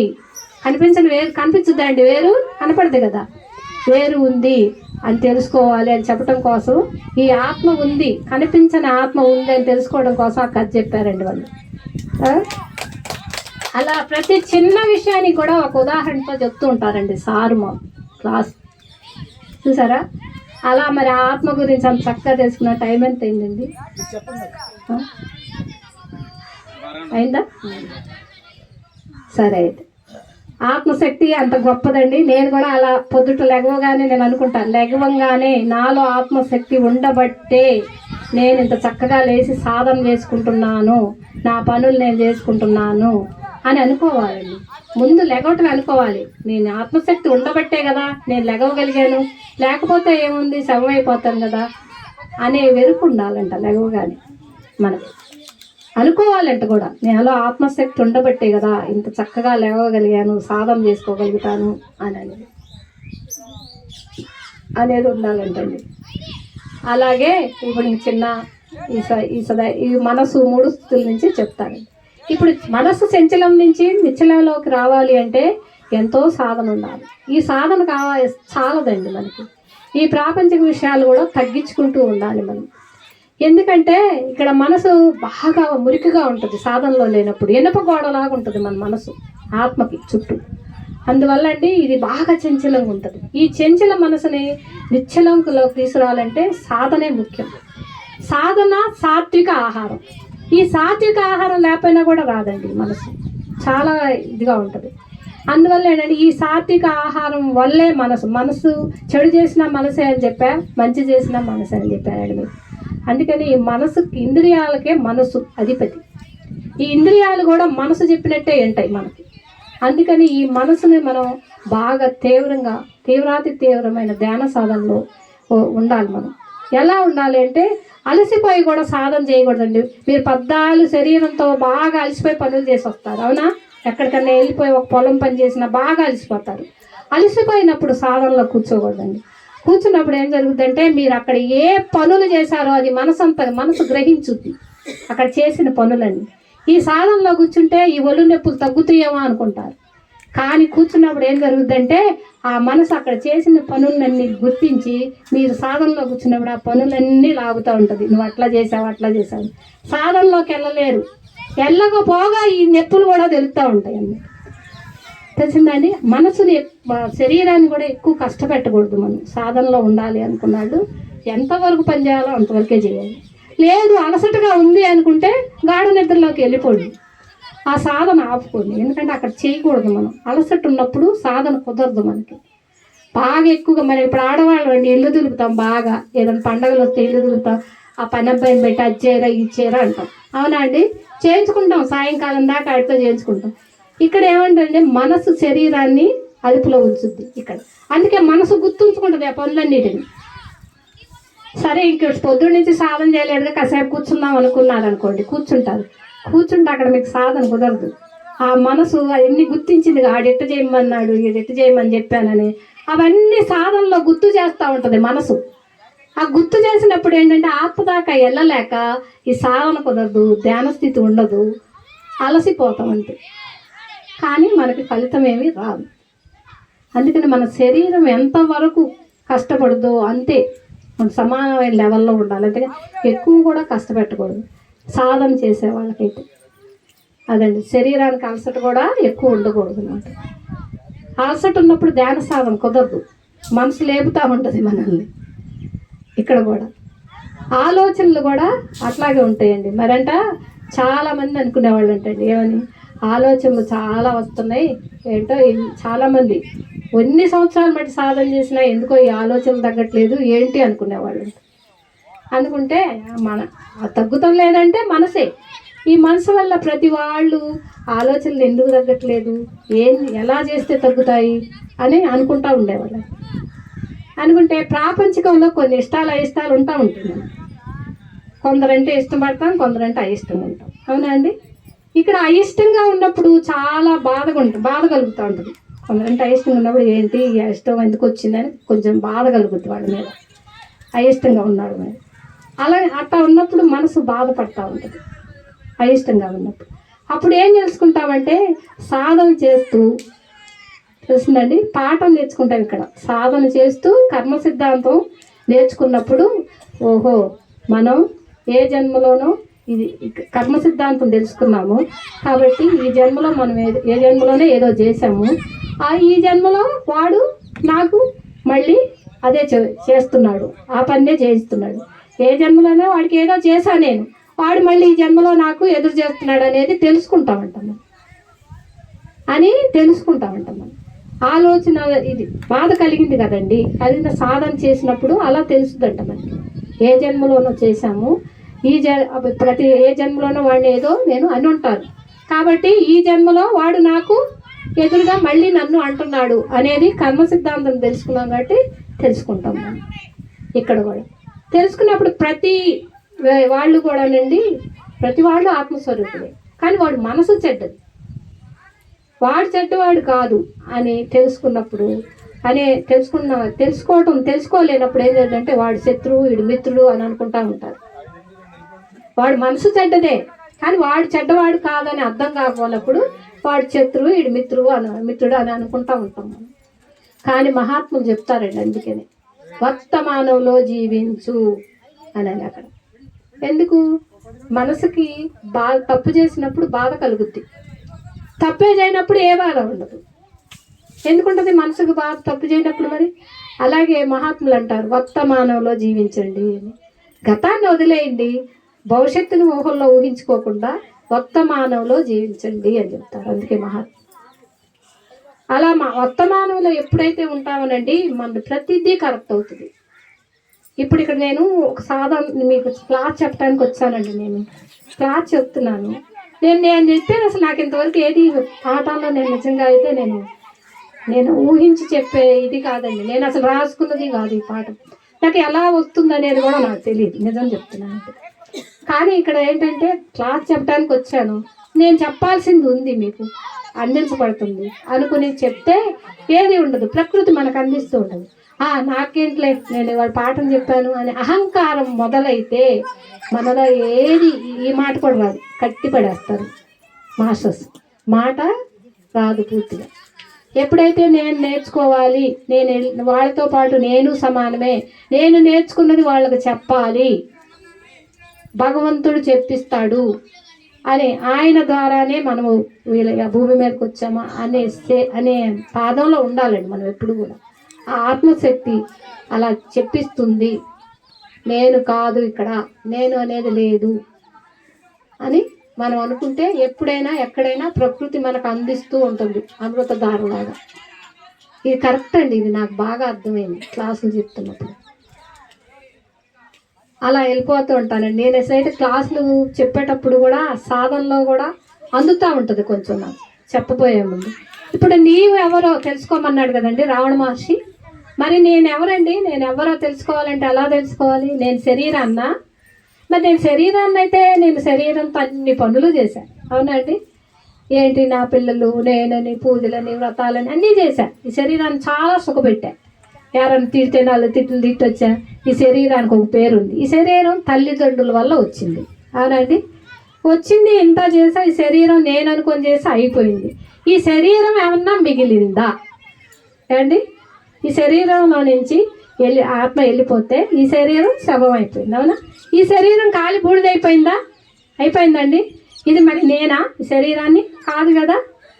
మరి అలాగే మనసుని నేనా? మరి మనసుని నేనా అనుకుంటే మనసు నేను కాదు. ఎలా కాదు మనసు? మనసు తల్లిదండ్రులు ఆయా వాతావరణాన్ని పెంచిన ఆ వాతావరణాన్ని బట్టి ఈ మనసు ఏర్పడుతుంది. తల్లిదండ్రుల సంరక్షణలో ఆ వాతావరణాన్ని బట్టి మనసు ఏర్పడుతుంది. ఆ మనసు ఎలా ఉంటుందంటే తోట లాంటిది, ఒక తోట లాంటిది మనసు. మనసు ఆ తోటలోకి అన్యుల్ని ఎవరిని చేరనీయదు అది. ఎందుకంటే ఎవరన్నా చేరితే మళ్ళీ ఇవన్నీ మాయల్లో చేయటం కానీ చెడులో ఏ పని చేయాలన్నా మనసే చేసింది కాబట్టి అక్కడికి ఎవరిని చేరనీయదు. ఆ తోటలోకి అన్య మనస్కుల్ని చేరనివ్వదు. తోటలో ఒక వస్త్రంలాగా పనిచేస్తుంటుంది అన్నమాట. అలా ఈ మనసు తల్లిదండ్రులు పెంచిన ఆ కుటుంబ పరిరక్షణలో వాళ్ళు చేసే దాన్ని బట్టి ఈ మనసు ఏర్పడుతూ ఉంటుంది. వాళ్ళు పెంచే విధానాన్ని బట్టి. వాళ్ళు ఈర్ష్యాద్వేషాలతో పెంచుతారా, ఆ మనసు అలాగే ఉంటుంది. లేదు ఇది ధర్మం, ఇది న్యాయం, ఇలా ఉంది, కుటుంబ వాతావరణాన్ని బట్టి ఉంటుందండి మనసు ఎప్పుడు కూడా, ఆ పెంచే విధానాన్ని బట్టి. అందుకే ఈ మనసు ఇక్కడ ఏం చేస్తుంది, శత్రువు అని చెప్పా కదండి. మంచిగా ఉంటే ప్రాపంచిక వైపు ఉంటే శత్రువే, ఆత్మ వైపు ఉంటేనే మిత్రుడు మనసు. ఈ మనసు ఎప్పుడూ కూడా మిత్రుడిగా ఉంటే మనం ఎంత పనైనా చేయించుద్ది, చక్కగా ఎంతో బంధాన్ని ఏర్పరచుద్ది, ఆత్మ బంధువుల్ని ఏర్పరచుద్ది.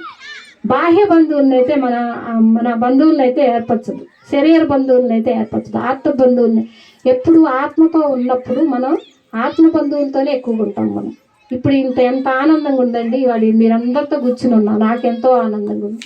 అలాగే మనకి ఇంటికి వెళ్ళాను అనుకోండి, ఎవరన్నా పలకరించారనుకోండి, మళ్ళీ ప్రాపంచికంలోకి వెళ్ళాలని పలకరించడం. ఈ పలకరించడం వల్ల ఏం జరుగుతుందంటే వాళ్ళ కోపం వస్తుంది. వచ్చి ఏంటి ఈవిడ అంటారు అనుకోని, నా స్థితి నుంచి నేను వచ్చానంటే దాన్ని అసలు లెక్క చేయను. ఎందుకంటే ఆ స్థితి అది, వాళ్ళని కూడా ఏం అనకూడదు మనం. ఎందుకంటే వాళ్ళ స్థితి నుంచి నేను వచ్చా, వాళ్ళు మారుతారు ఒకప్పటికి అని మనం మెల్లకుండా నవ్వుకోవటమే. మనం ఇక్కడ చేయాల్సిందల్లా నవ్వుకోవడమే. అయ్యో మనం ఆ స్థితి నుంచి వచ్చాం కదా, వాళ్ళంతా అంటారులే అన్న అనుకోకుండా వెళ్తే ఏది ఉండదు అక్కడ. ఒక్కొక్కరు ఏం చేస్తారంటే సాధన చేసినా కానీ తగ్గకపోతే, సాధన సరిగా లేనప్పుడు, సరి అయిన సాధన లేనప్పుడు, సరి అయిన జ్ఞానం లేనప్పుడు కోపం, ఈర్ష్య, ద్వేషాలన్నీ కూడా తగులుతూనే ఉంటాయి. ఈ మనసేం ఒప్పుకోదు సరి అయిన సాధన లేనప్పుడు. ఇవన్నీ ముందు పెడతానే ఉంటుంది మాయలాగా.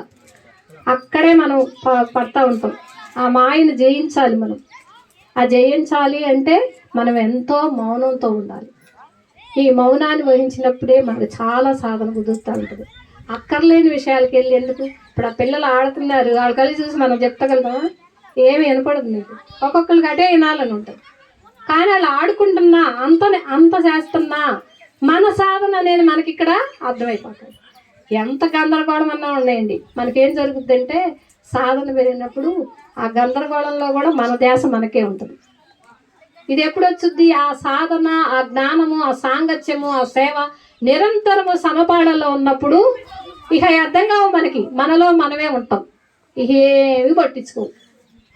ఇది నాకు బాగా అర్థమైందండి. అప్పుడే ప్రకృతికి అనుగుణంగా నడవగలుగుతాం మనం. ఇక్కడ ప్రకృతి కూడా ఏది ఇవ్వాలన్నా ఇస్తుంది మనకి. ఎందుకంటే ఇది బాగా మనం లోక కళ్యాణం కోసం నేర్చుకున్న విద్య, ఇది 10 మందికి చెప్పే విద్య, ఆత్మ విద్య అనేది మనం తెలుసుకున్నప్పుడు కానీ మనకి ఆటోమేటిక్గా అర్థమైపోతుంది. ఇంకెందుకంటే వాటి గురించి మనం విద్య అవుతాం. అలాగే ఎట్లా సాధన, ఎంత సాధన చేస్తే అంత మంచిది. సాధన ఒక్కటే చేయకూడదండి, జ్ఞానం కూడా పెంచుకోవాలి. అందుకే సాధన, ధ్యానము, జ్ఞానము పెరిగినప్పుడే ముక్తి అనేది. అంటే ముక్తి అంటే చచ్చిపోయాకే రాదండి, మనం బతికుండగానే, జీవించి ఉండగానే తెలుసుకునేదే ముక్తి. ఆత్మజ్ఞానాన్ని తెలుసుకున్నప్పుడే ముక్తి. మోహక్షయమే ముక్తి అంటారు. మోహక్షయమే అంటే మోహక్షయమే ముక్తి అంటారు.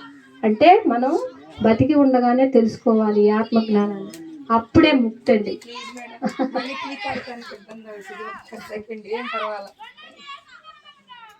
డిస్టర్బ్ చేశానని ఏమనుకోవద్దు మీరు.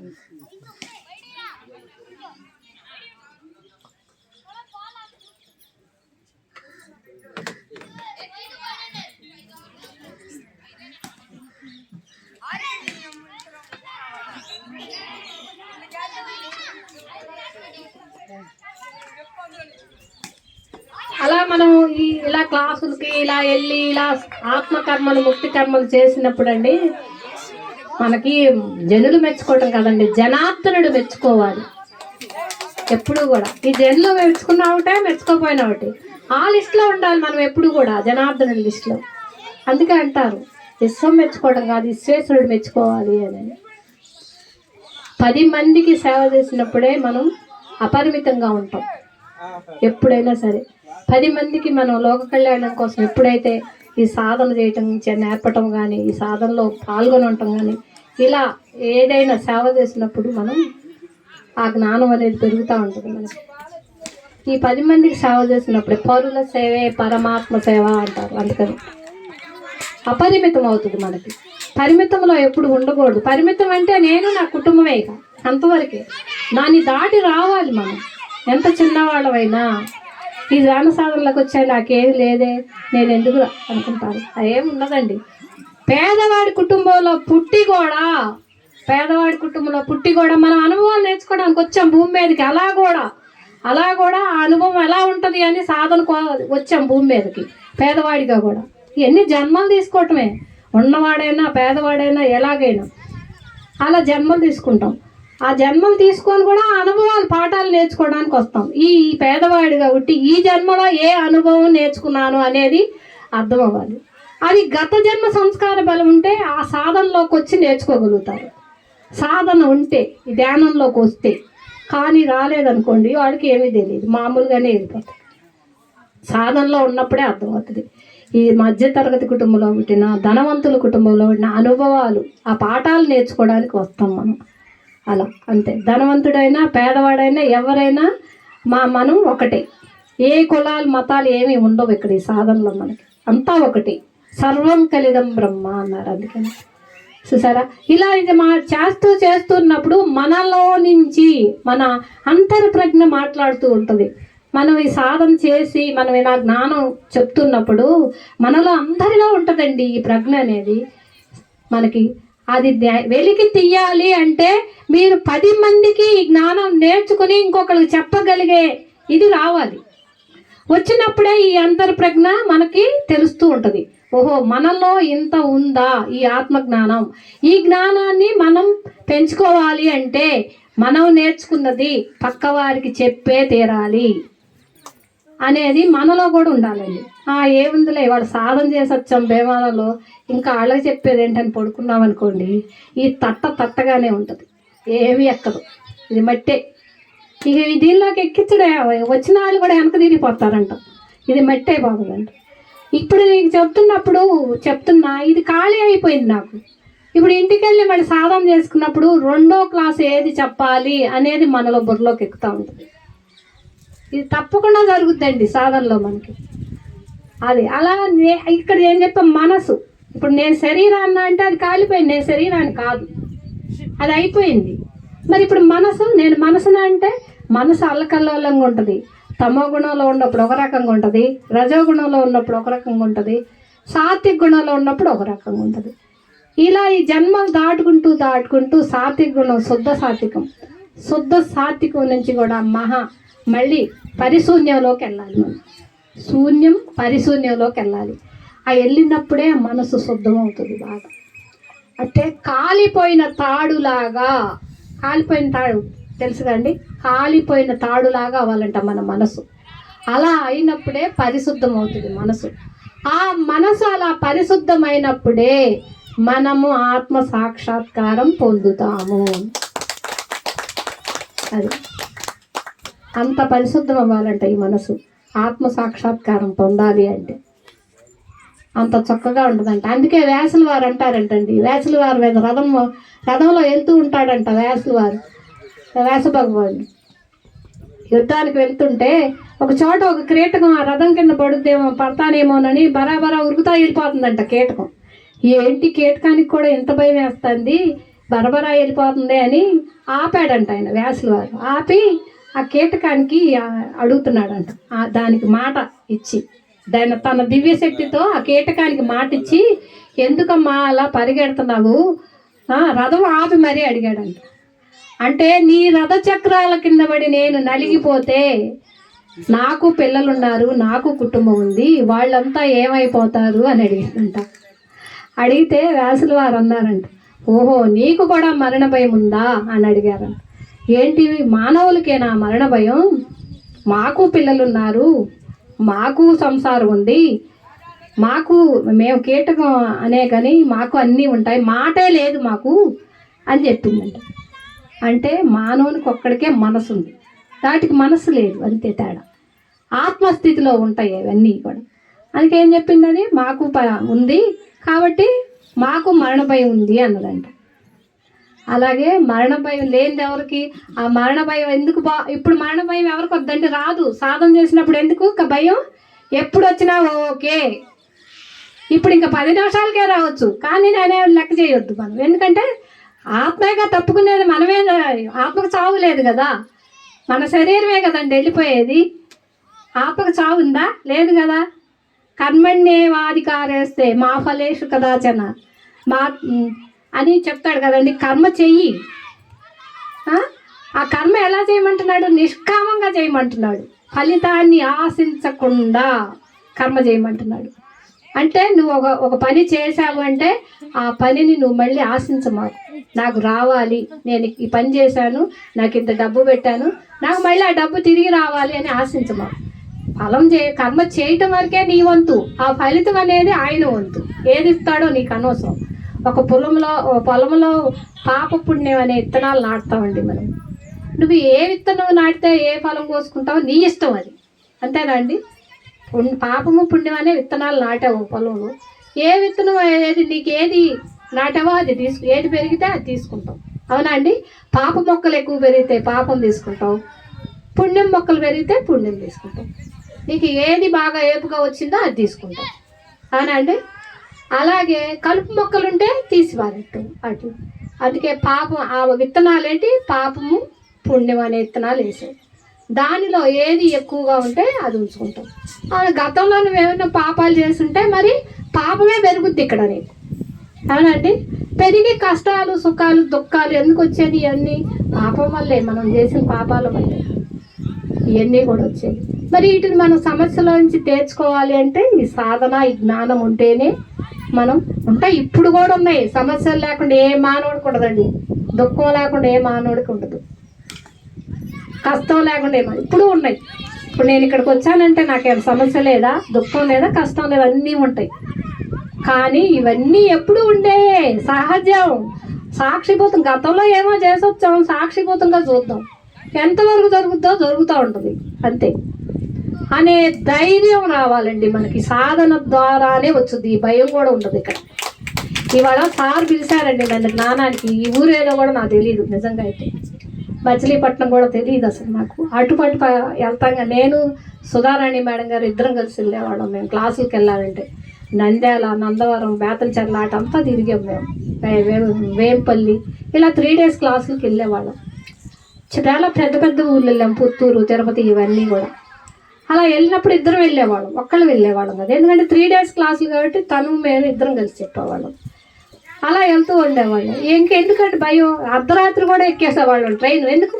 లోక కళ్యాణం కోసం, ఈ జ్ఞానం చెప్పడానికి వెళ్తున్నాం కాబట్టి మాకెందుకు భయం అని ఎక్కేవాళ్ళం ట్రైన్. మేము ఎంత దూరమైనా సరే, ధర్మవరం ఎక్కడండి, వాళ్ళు రాత్రి 9ంటికి ఎక్కితే రేపు తెల్లారి 11 గంటలకు దిగాం. 2 రోజులు క్లాస్ చెప్పి వచ్చేస్తుంటే ఆ మేడం గారు ఇంకా ఉండమన్నారు. ఇంకో పిరమిడ్లో చెబుతారు కానీ ఈసారి వస్తూ ఉండని వెళ్ళిపోయి అలాగే ఇందుకే మళ్ళీ తెల్లారి 11 గంటలకు ఇక్కడ దిగాం.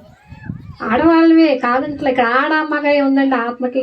మనం ఆత్మలు అనుకున్నప్పుడు ఇంకా ఆడమ్మగాయ ఉంటుంది ఆత్మకి. అవునండి. ఈ ధైర్యంతో ఈ లోక కళ్యాణం కోసం తిరిగేటప్పుడు ప్రకృతి అన్నిటికీ మన సిద్ధంగా చక్కగా అన్నీ అమర్చిపెట్టుద్ది. అది ఎల్లగా చక్కగా రిసీవ్ చేసుకొని అన్నీ సరి చేస్తారు. మనకి ఎక్కడ ఏమీ ఉండదు. అలాగే ఇక్కడికి వచ్చాను, మరి తెలియపోయినా సార్ చక్క బస్ స్టాండ్లో ఉన్నారు, తీసుకెళ్ళారు, భోజనం పెట్టారు. అక్కడే చెప్తున్నారు భోజనం. నేను 2012లో వచ్చానండి, పాత్రలన్నీ మార్చేశాను, మీరు భోజనం నేను భోజనం తిన్నాము అనుకున్నారేమో మరి. అన్నీ మార్చేశానండి మంచినీళ్ళతో సహా గ్లాసులతో సహా అని చెప్తున్నారు. అట్లాగే అవునా అడిగేదాన్ని ఇంకొంచెం ఉంటే నేనైనా. సార్ అడగమన్నారుగా, మొహమాటం లేకుండా చెప్పండి, ఎక్కడైనా మీ శక్తిని కోల్పోమాకండి. ఎప్పుడైతే శక్తి కోల్పోతారో ఈ వాకు కూడా పడిపోతుంది, మీకు జ్ఞానం చెప్పడానికి రాదు అని చెప్పారు. అందుకనండి ఎవరన్నా కొంచెం జ్ఞానంలో ఉండి వాళ్ళ ఇంటికి వెళ్ళి భోజనానికి వెళ్ళినా అడుగుతానండి, మొహమాటం లేకుండా అడుగుతా. కోపం వచ్చినా వాళ్ళు ఏమనుకున్నా అది అక్కడ మాత్రం ఎక్కడో సిద్ధపడండి. ఆహారానికి మాత్రం ఆహారంలో చాలా చాలా ఇదిగా ఉంటాను నేనైతే మాత్రం. అది సుధారాణి మేడం గారు కూడా అంతే ఉంటారు. అయితే ఏంటంటే మా బంధువుల్లో ఉన్నారు, అంతేగా చెప్పేది, అందరు బంధువులే. మాంసాహారం తినే బంధువులు కూడా ఉన్నారు. కానీ ఎవ్వరు ఇంటికి వెళ్ళనండి, అసలు పొరపాటును కూడా వెళ్ళను. వెళ్ళానా శక్తిని కోల్పోయినట్టు. తెలియక ఒకసారి వెళ్ళానండి, వెళ్ళి మంచినీళ్ళు ఇచ్చారు వాళ్ళు, అంతే. ఆ మంచినీళ్ళు తాగి వచ్చాను. వచ్చి సాధనలో కూర్చుంటే ఏంటి మంచినీళ్ళు ఎవరింట్లో తాగాను అనుకుంటూ విచారణ చేసుకుంటూ కూర్చుంటానండి. ఆ రాత్రి 9:30, 10:30లో ఈ చెయ్యి ఇలా పడిపోయింది. సాధన తీవ్రంగా చేసేదాన్ని నేను వెళ్ళటం ఎందుకండి, మాయ మరి అక్కడ మాయ ఆవహించింది, తమ్ముడు కదా అని. చూసారా, ఆవహించేటప్పటికి ఈ చెయ్యి అండి ఇది ఇలా పడిపోయింది. ఇట్లా లేకపోట్లా పైకి, ఇలా పైకి లేకపోట్లా ఇంతే ఉంది. ఏంటి ఎక్కడ తప్పు జరిగింది అని గ్రహించుకుంటే అప్పుడు అర్థమైంది, ఓహో వీళ్ళింట్లో నేను మంచినీళ్ళే తాగొచ్చా, ఇంకా తాగితే ఇంకేమయ్యేదో అని అనుకుని మనసుకి సాధనలో కూర్చున్నాయి. వారం రోజులు పెట్టిందండి మళ్ళీ ఆ చెయ్యి పైకి లేకొట్టాను నా అంతటికి. నా సాధనలో శక్తిని కోల్పోయాక మరి అక్కడ. అందుకనే చాలా జాగ్రత్తగా ఉంటానండి. అది కూడా ఎలా వచ్చిందంటే ఈ సాధనలో ఆహారం యొక్క ఫాల్ట్ ఎందుకు జరుగుతుంది ఎలా తెలిసింది అంటే రాఘవరావు సార్ యొక్క జ్ఞానంలో తెలిసిందండి. రాఘవరావు సార్ గారి యొక్క జ్ఞానమే నాకు బాగా, ఆహార శుద్ధి కానీ పాత శుద్ధి కానీ పాకశుద్ధి కానీ ఏదైనా సరే ఆ జ్ఞానం కానీ ఆయన నిజంగా మహానుభావుడు. ఆ గురువు దగ్గరికి వెళ్ళాక ఈ సరి అయిన జ్ఞానం, సరి అయిన ధ్యానం అంటే ఏంటో, సరి అయిన జ్ఞానం అంటే ఏంటో, ఈ సాంగత్యం అంటే ఏంటో, ఈ సేవలు అంటే ఏంటో, ఏ కర్మలు చేయాలి, పుణ్యకర్మలు చేస్తే ఉండి భోగంలోనే ఉండిపోతాం, పాపం చేసామంటే రోగాలతో ఉండిపోతాం. ఇవి రెండూ చేసినా మళ్ళీ జీవిత చక్రంలో తిరుగుతూ ఉంటాం, జనన మరణ చక్రాల్లో. ఇంతే మన ఇది ఇక్కడ వరకే ఉన్నాం అనేది అర్థమైందండి నాకు. ఎప్పుడైతే ఈ ముక్తి కర్మలు చేస్తామో అప్పుడు యోగంలో ఉంటాం అనేది అర్థమైంది. ఇలా క్లాసులు చెప్పినా పెట్టించిన, ఒక కత్తాలకు అన్నదానానికి ఇచ్చిన, ఏ పిరమిడ్కి డబ్బులు ఇచ్చినా ఇవన్నీ కూడా ఆత్మకర్మలే అని తెలుసుకున్నానండి ఆయన దగ్గరికి వెళ్ళాను. ఓహో ఇప్పుడు దాకా పుణ్యకర్మలే చేశాను. ఏ దేవాలయానికి వెళ్ళా 1 లక్ష రూపాయలు ఇచ్చేసి వచ్చేదాన్ని, ఎందుకంటే వాళ్ళు అన్నదానాలు పెట్టుకుంటారు కదా. అలా పుణ్యకర్మలు చేశాను. మరి మా బాబాళ్ళు చెప్పా కదండి, వాళ్ళు కూడా అంతే, ఏదో ఒకటి పెడతా ఉండేవాళ్ళు, సంపాదించుకోవడం తెలియలే వాళ్ళకు కూడా. అలా వాళ్ళు అంతా ఇదిలో ఉన్నా, ఎంత పెద్ద పోస్టులో ఉన్నా వాళ్ళకు కూడా సంపాదించుకోవడం తెలియదు. అలా ఇచ్చేసేవాళ్ళు నాకు. ఏ గుడికన్నా కూడా ఇచ్చేవాళ్ళు, ఎక్కడన్నా అన్నదానం అన్నా, ఎక్కడ పిల్లలు చదువుకోవట్లేదన్నా ఇచ్చేసి వచ్చేదాన్ని. అవన్నీ ఎక్కడ తెలిసింది, రాయరా సార్ దగ్గరికి వచ్చాక నువ్వంతా పుణ్యకర్మలు చేసావు, ఇది కాదమ్మా చేయాల్సింది, ఇక్కడి నుంచి ఇవి చెయ్యి అన్నారండి. అక్కడి నుంచి మానేశాను. ఇక అది పొందలు మళ్ళీ నేను మళ్ళీ ఆ పుణ్యకర్మల్లోకి వెళ్ళా. ఎందుకంటే పుణ్యకర్మలు చేసినా మళ్ళీ ఏం జరుగుద్ది, మళ్ళీ జన్మ అనేది భోగంలో ఉన్న కుటుంబాల్లో పుడతాం, ఆ భోగాన్ని అనుభవిస్తాం అంతే.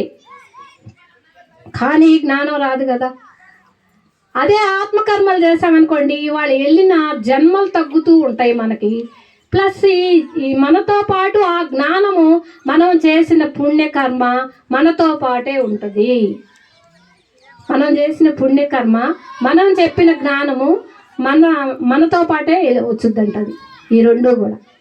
అంతేగాని మనం చేసిన ఇప్పుడు ఈ జ్ఞానం రావాలంటే ఇది మళ్ళీ ఏదైనా పాపకర్మ చేస్తాం అనుకోండి, రాదు. మళ్ళీ ఎప్పుడైతే ఆ కర్మ, మంచి కర్మ, పుణ్యకర్మ ఏది చేస్తామో ఆ పుణ్యకర్మ, ఆ జ్ఞానము మనతో పాటు జన్మ జన్మలకి ఉంటుందంట, మనతో పాటు వస్తుందంట. అదే అంట మనకు వచ్చే ఆస్తి.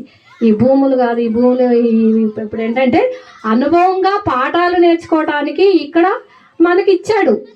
ఇక్కడ ఉన్నంత వరకు ఇది తిను, ఇది తాగు, నీ కర్మ ఫలితంగా నువ్వు ఎలా వచ్చావో నువ్వు అలా అనుభవించు అని భూమి మీద మనకు అమర్చి పెట్టాడు.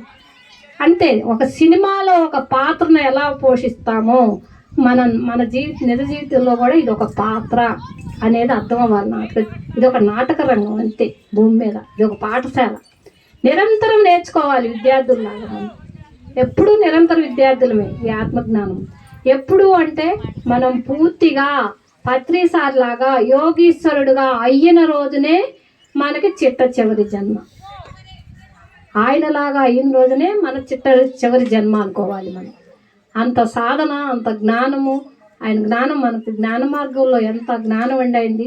1,00,000 పుస్తకాలు రాసిన ఆయన మరి ఎంత మందిని ఎంత ఇదిగా అసలు ఇవాళ ఎక్కడన్నా పత్రిసార్ గారు లేరనిపిస్తున్నారండి. అంత చక్కగా ఉంది జ్ఞానం ఇవాళ. కాకపోతే ఈ మధ్య కొంచెం గైడింగ్ అని గంటల కొలది మాటలు చెప్పేసి ధ్యానం చేస్తుంటే మనసు దాకే ఉంటుంది, ఆత్మ దాకా వెళ్ళటల్లా, ఫలితాలు ఉండట్లే ఎవరికి కూడా. ఈ మధ్య కొంచెం అది ఎక్కువైంది. అది తగ్గించారు రాఘరావు సార్ పుస్తకం రాసి అందరికీ పంచటం వల్ల అది కొద్దిగా తగ్గింది ఇప్పుడు. అలాగే మాంసం కూర తిన్నా అది ఒక్క 41 రోజు ఎందుకు పెడతారు మండల దీక్ష అండి? స్వామి అయ్యప్ప స్వామికి వేసుకుంటారు, వెంకటేశ్వర స్వామికి వేసుకుంటారు, అందరికీ వేసుకుంటారు మండల దీక్ష. ఎందుకు బాగా ఎంత నిష్టగా ఉంటారండి ఆ 41 రోజు కూడా. మీరు కూడా అలాగే ఏదైనా బాగుండలేదు అనుకున్నప్పుడు, నిశ్చలంగా సాధనలోకి వచ్చాము అనుకున్నప్పుడు 41 రోజు మీరు కూడా గట్టి పట్టుదలతో ఆ సాధన చేయండి. ఆ జ్ఞానాన్ని వినండి. సార్ యొక్క జ్ఞానాన్ని విన్నప్పుడు మీకు అర్థమవుతుంది నా ఫలితం ఏంటి అనేది మీకు అర్థమవుతుంది. మీరు అసలు ఆశించక్కర్లా. మీరు 41 రోజు వచ్చేటప్పటికి మీకు ఏది కావాలో అది వచ్చే తీరుతుంది. మీకు పట్టుదల ఉండాలంటే. ఆ మండల దీక్ష ఎందుకు పెట్టారని ఆ 41 రోజుల్లోనే మనకి సాధ్యమవుతుంది. అది మీరు సాధన చేయలేరు. అదే ఏదన్నా ఒక మాల వేసుకోవాలనుకోండి, ఎంత చక్కగా చేస్తారో మళ్ళీ ఆ 41 రోజు. చెప్పా కదండి, సాధనలోకి వచ్చానే కానీ 41 రోజు కూడా నేను ఆవిడ 1 గంట చేస్తే ఇంటికి వచ్చి రాత్రి తెల్లాలు కూర్చునేదాన్ని. నాకు ఎందుకు అట్లా అనిపించేది సాధన. అది మా సార్ అన్నారు, గతంలో ఏదో చేసున్నావు మనవు కాబట్టే అంత సాధన చేయగలిగావు అన్నారు. అందుకు నాకేమైంది, ఆ 41 రోజు వచ్చేటప్పటికి నా జబ్బులంటే నాకు తెలియదు, అర్థం అవ్వలా అసలు. ఇక నాకు ఇది పెరిగిపోయింది, ఈ శక్తి పెరగటానా అవి అసలు ఏమున్నాయో కూడా అర్థం కాదు. ఇవాళ రోజుకి నేను వాటిని పట్టుకునే పని లేదు.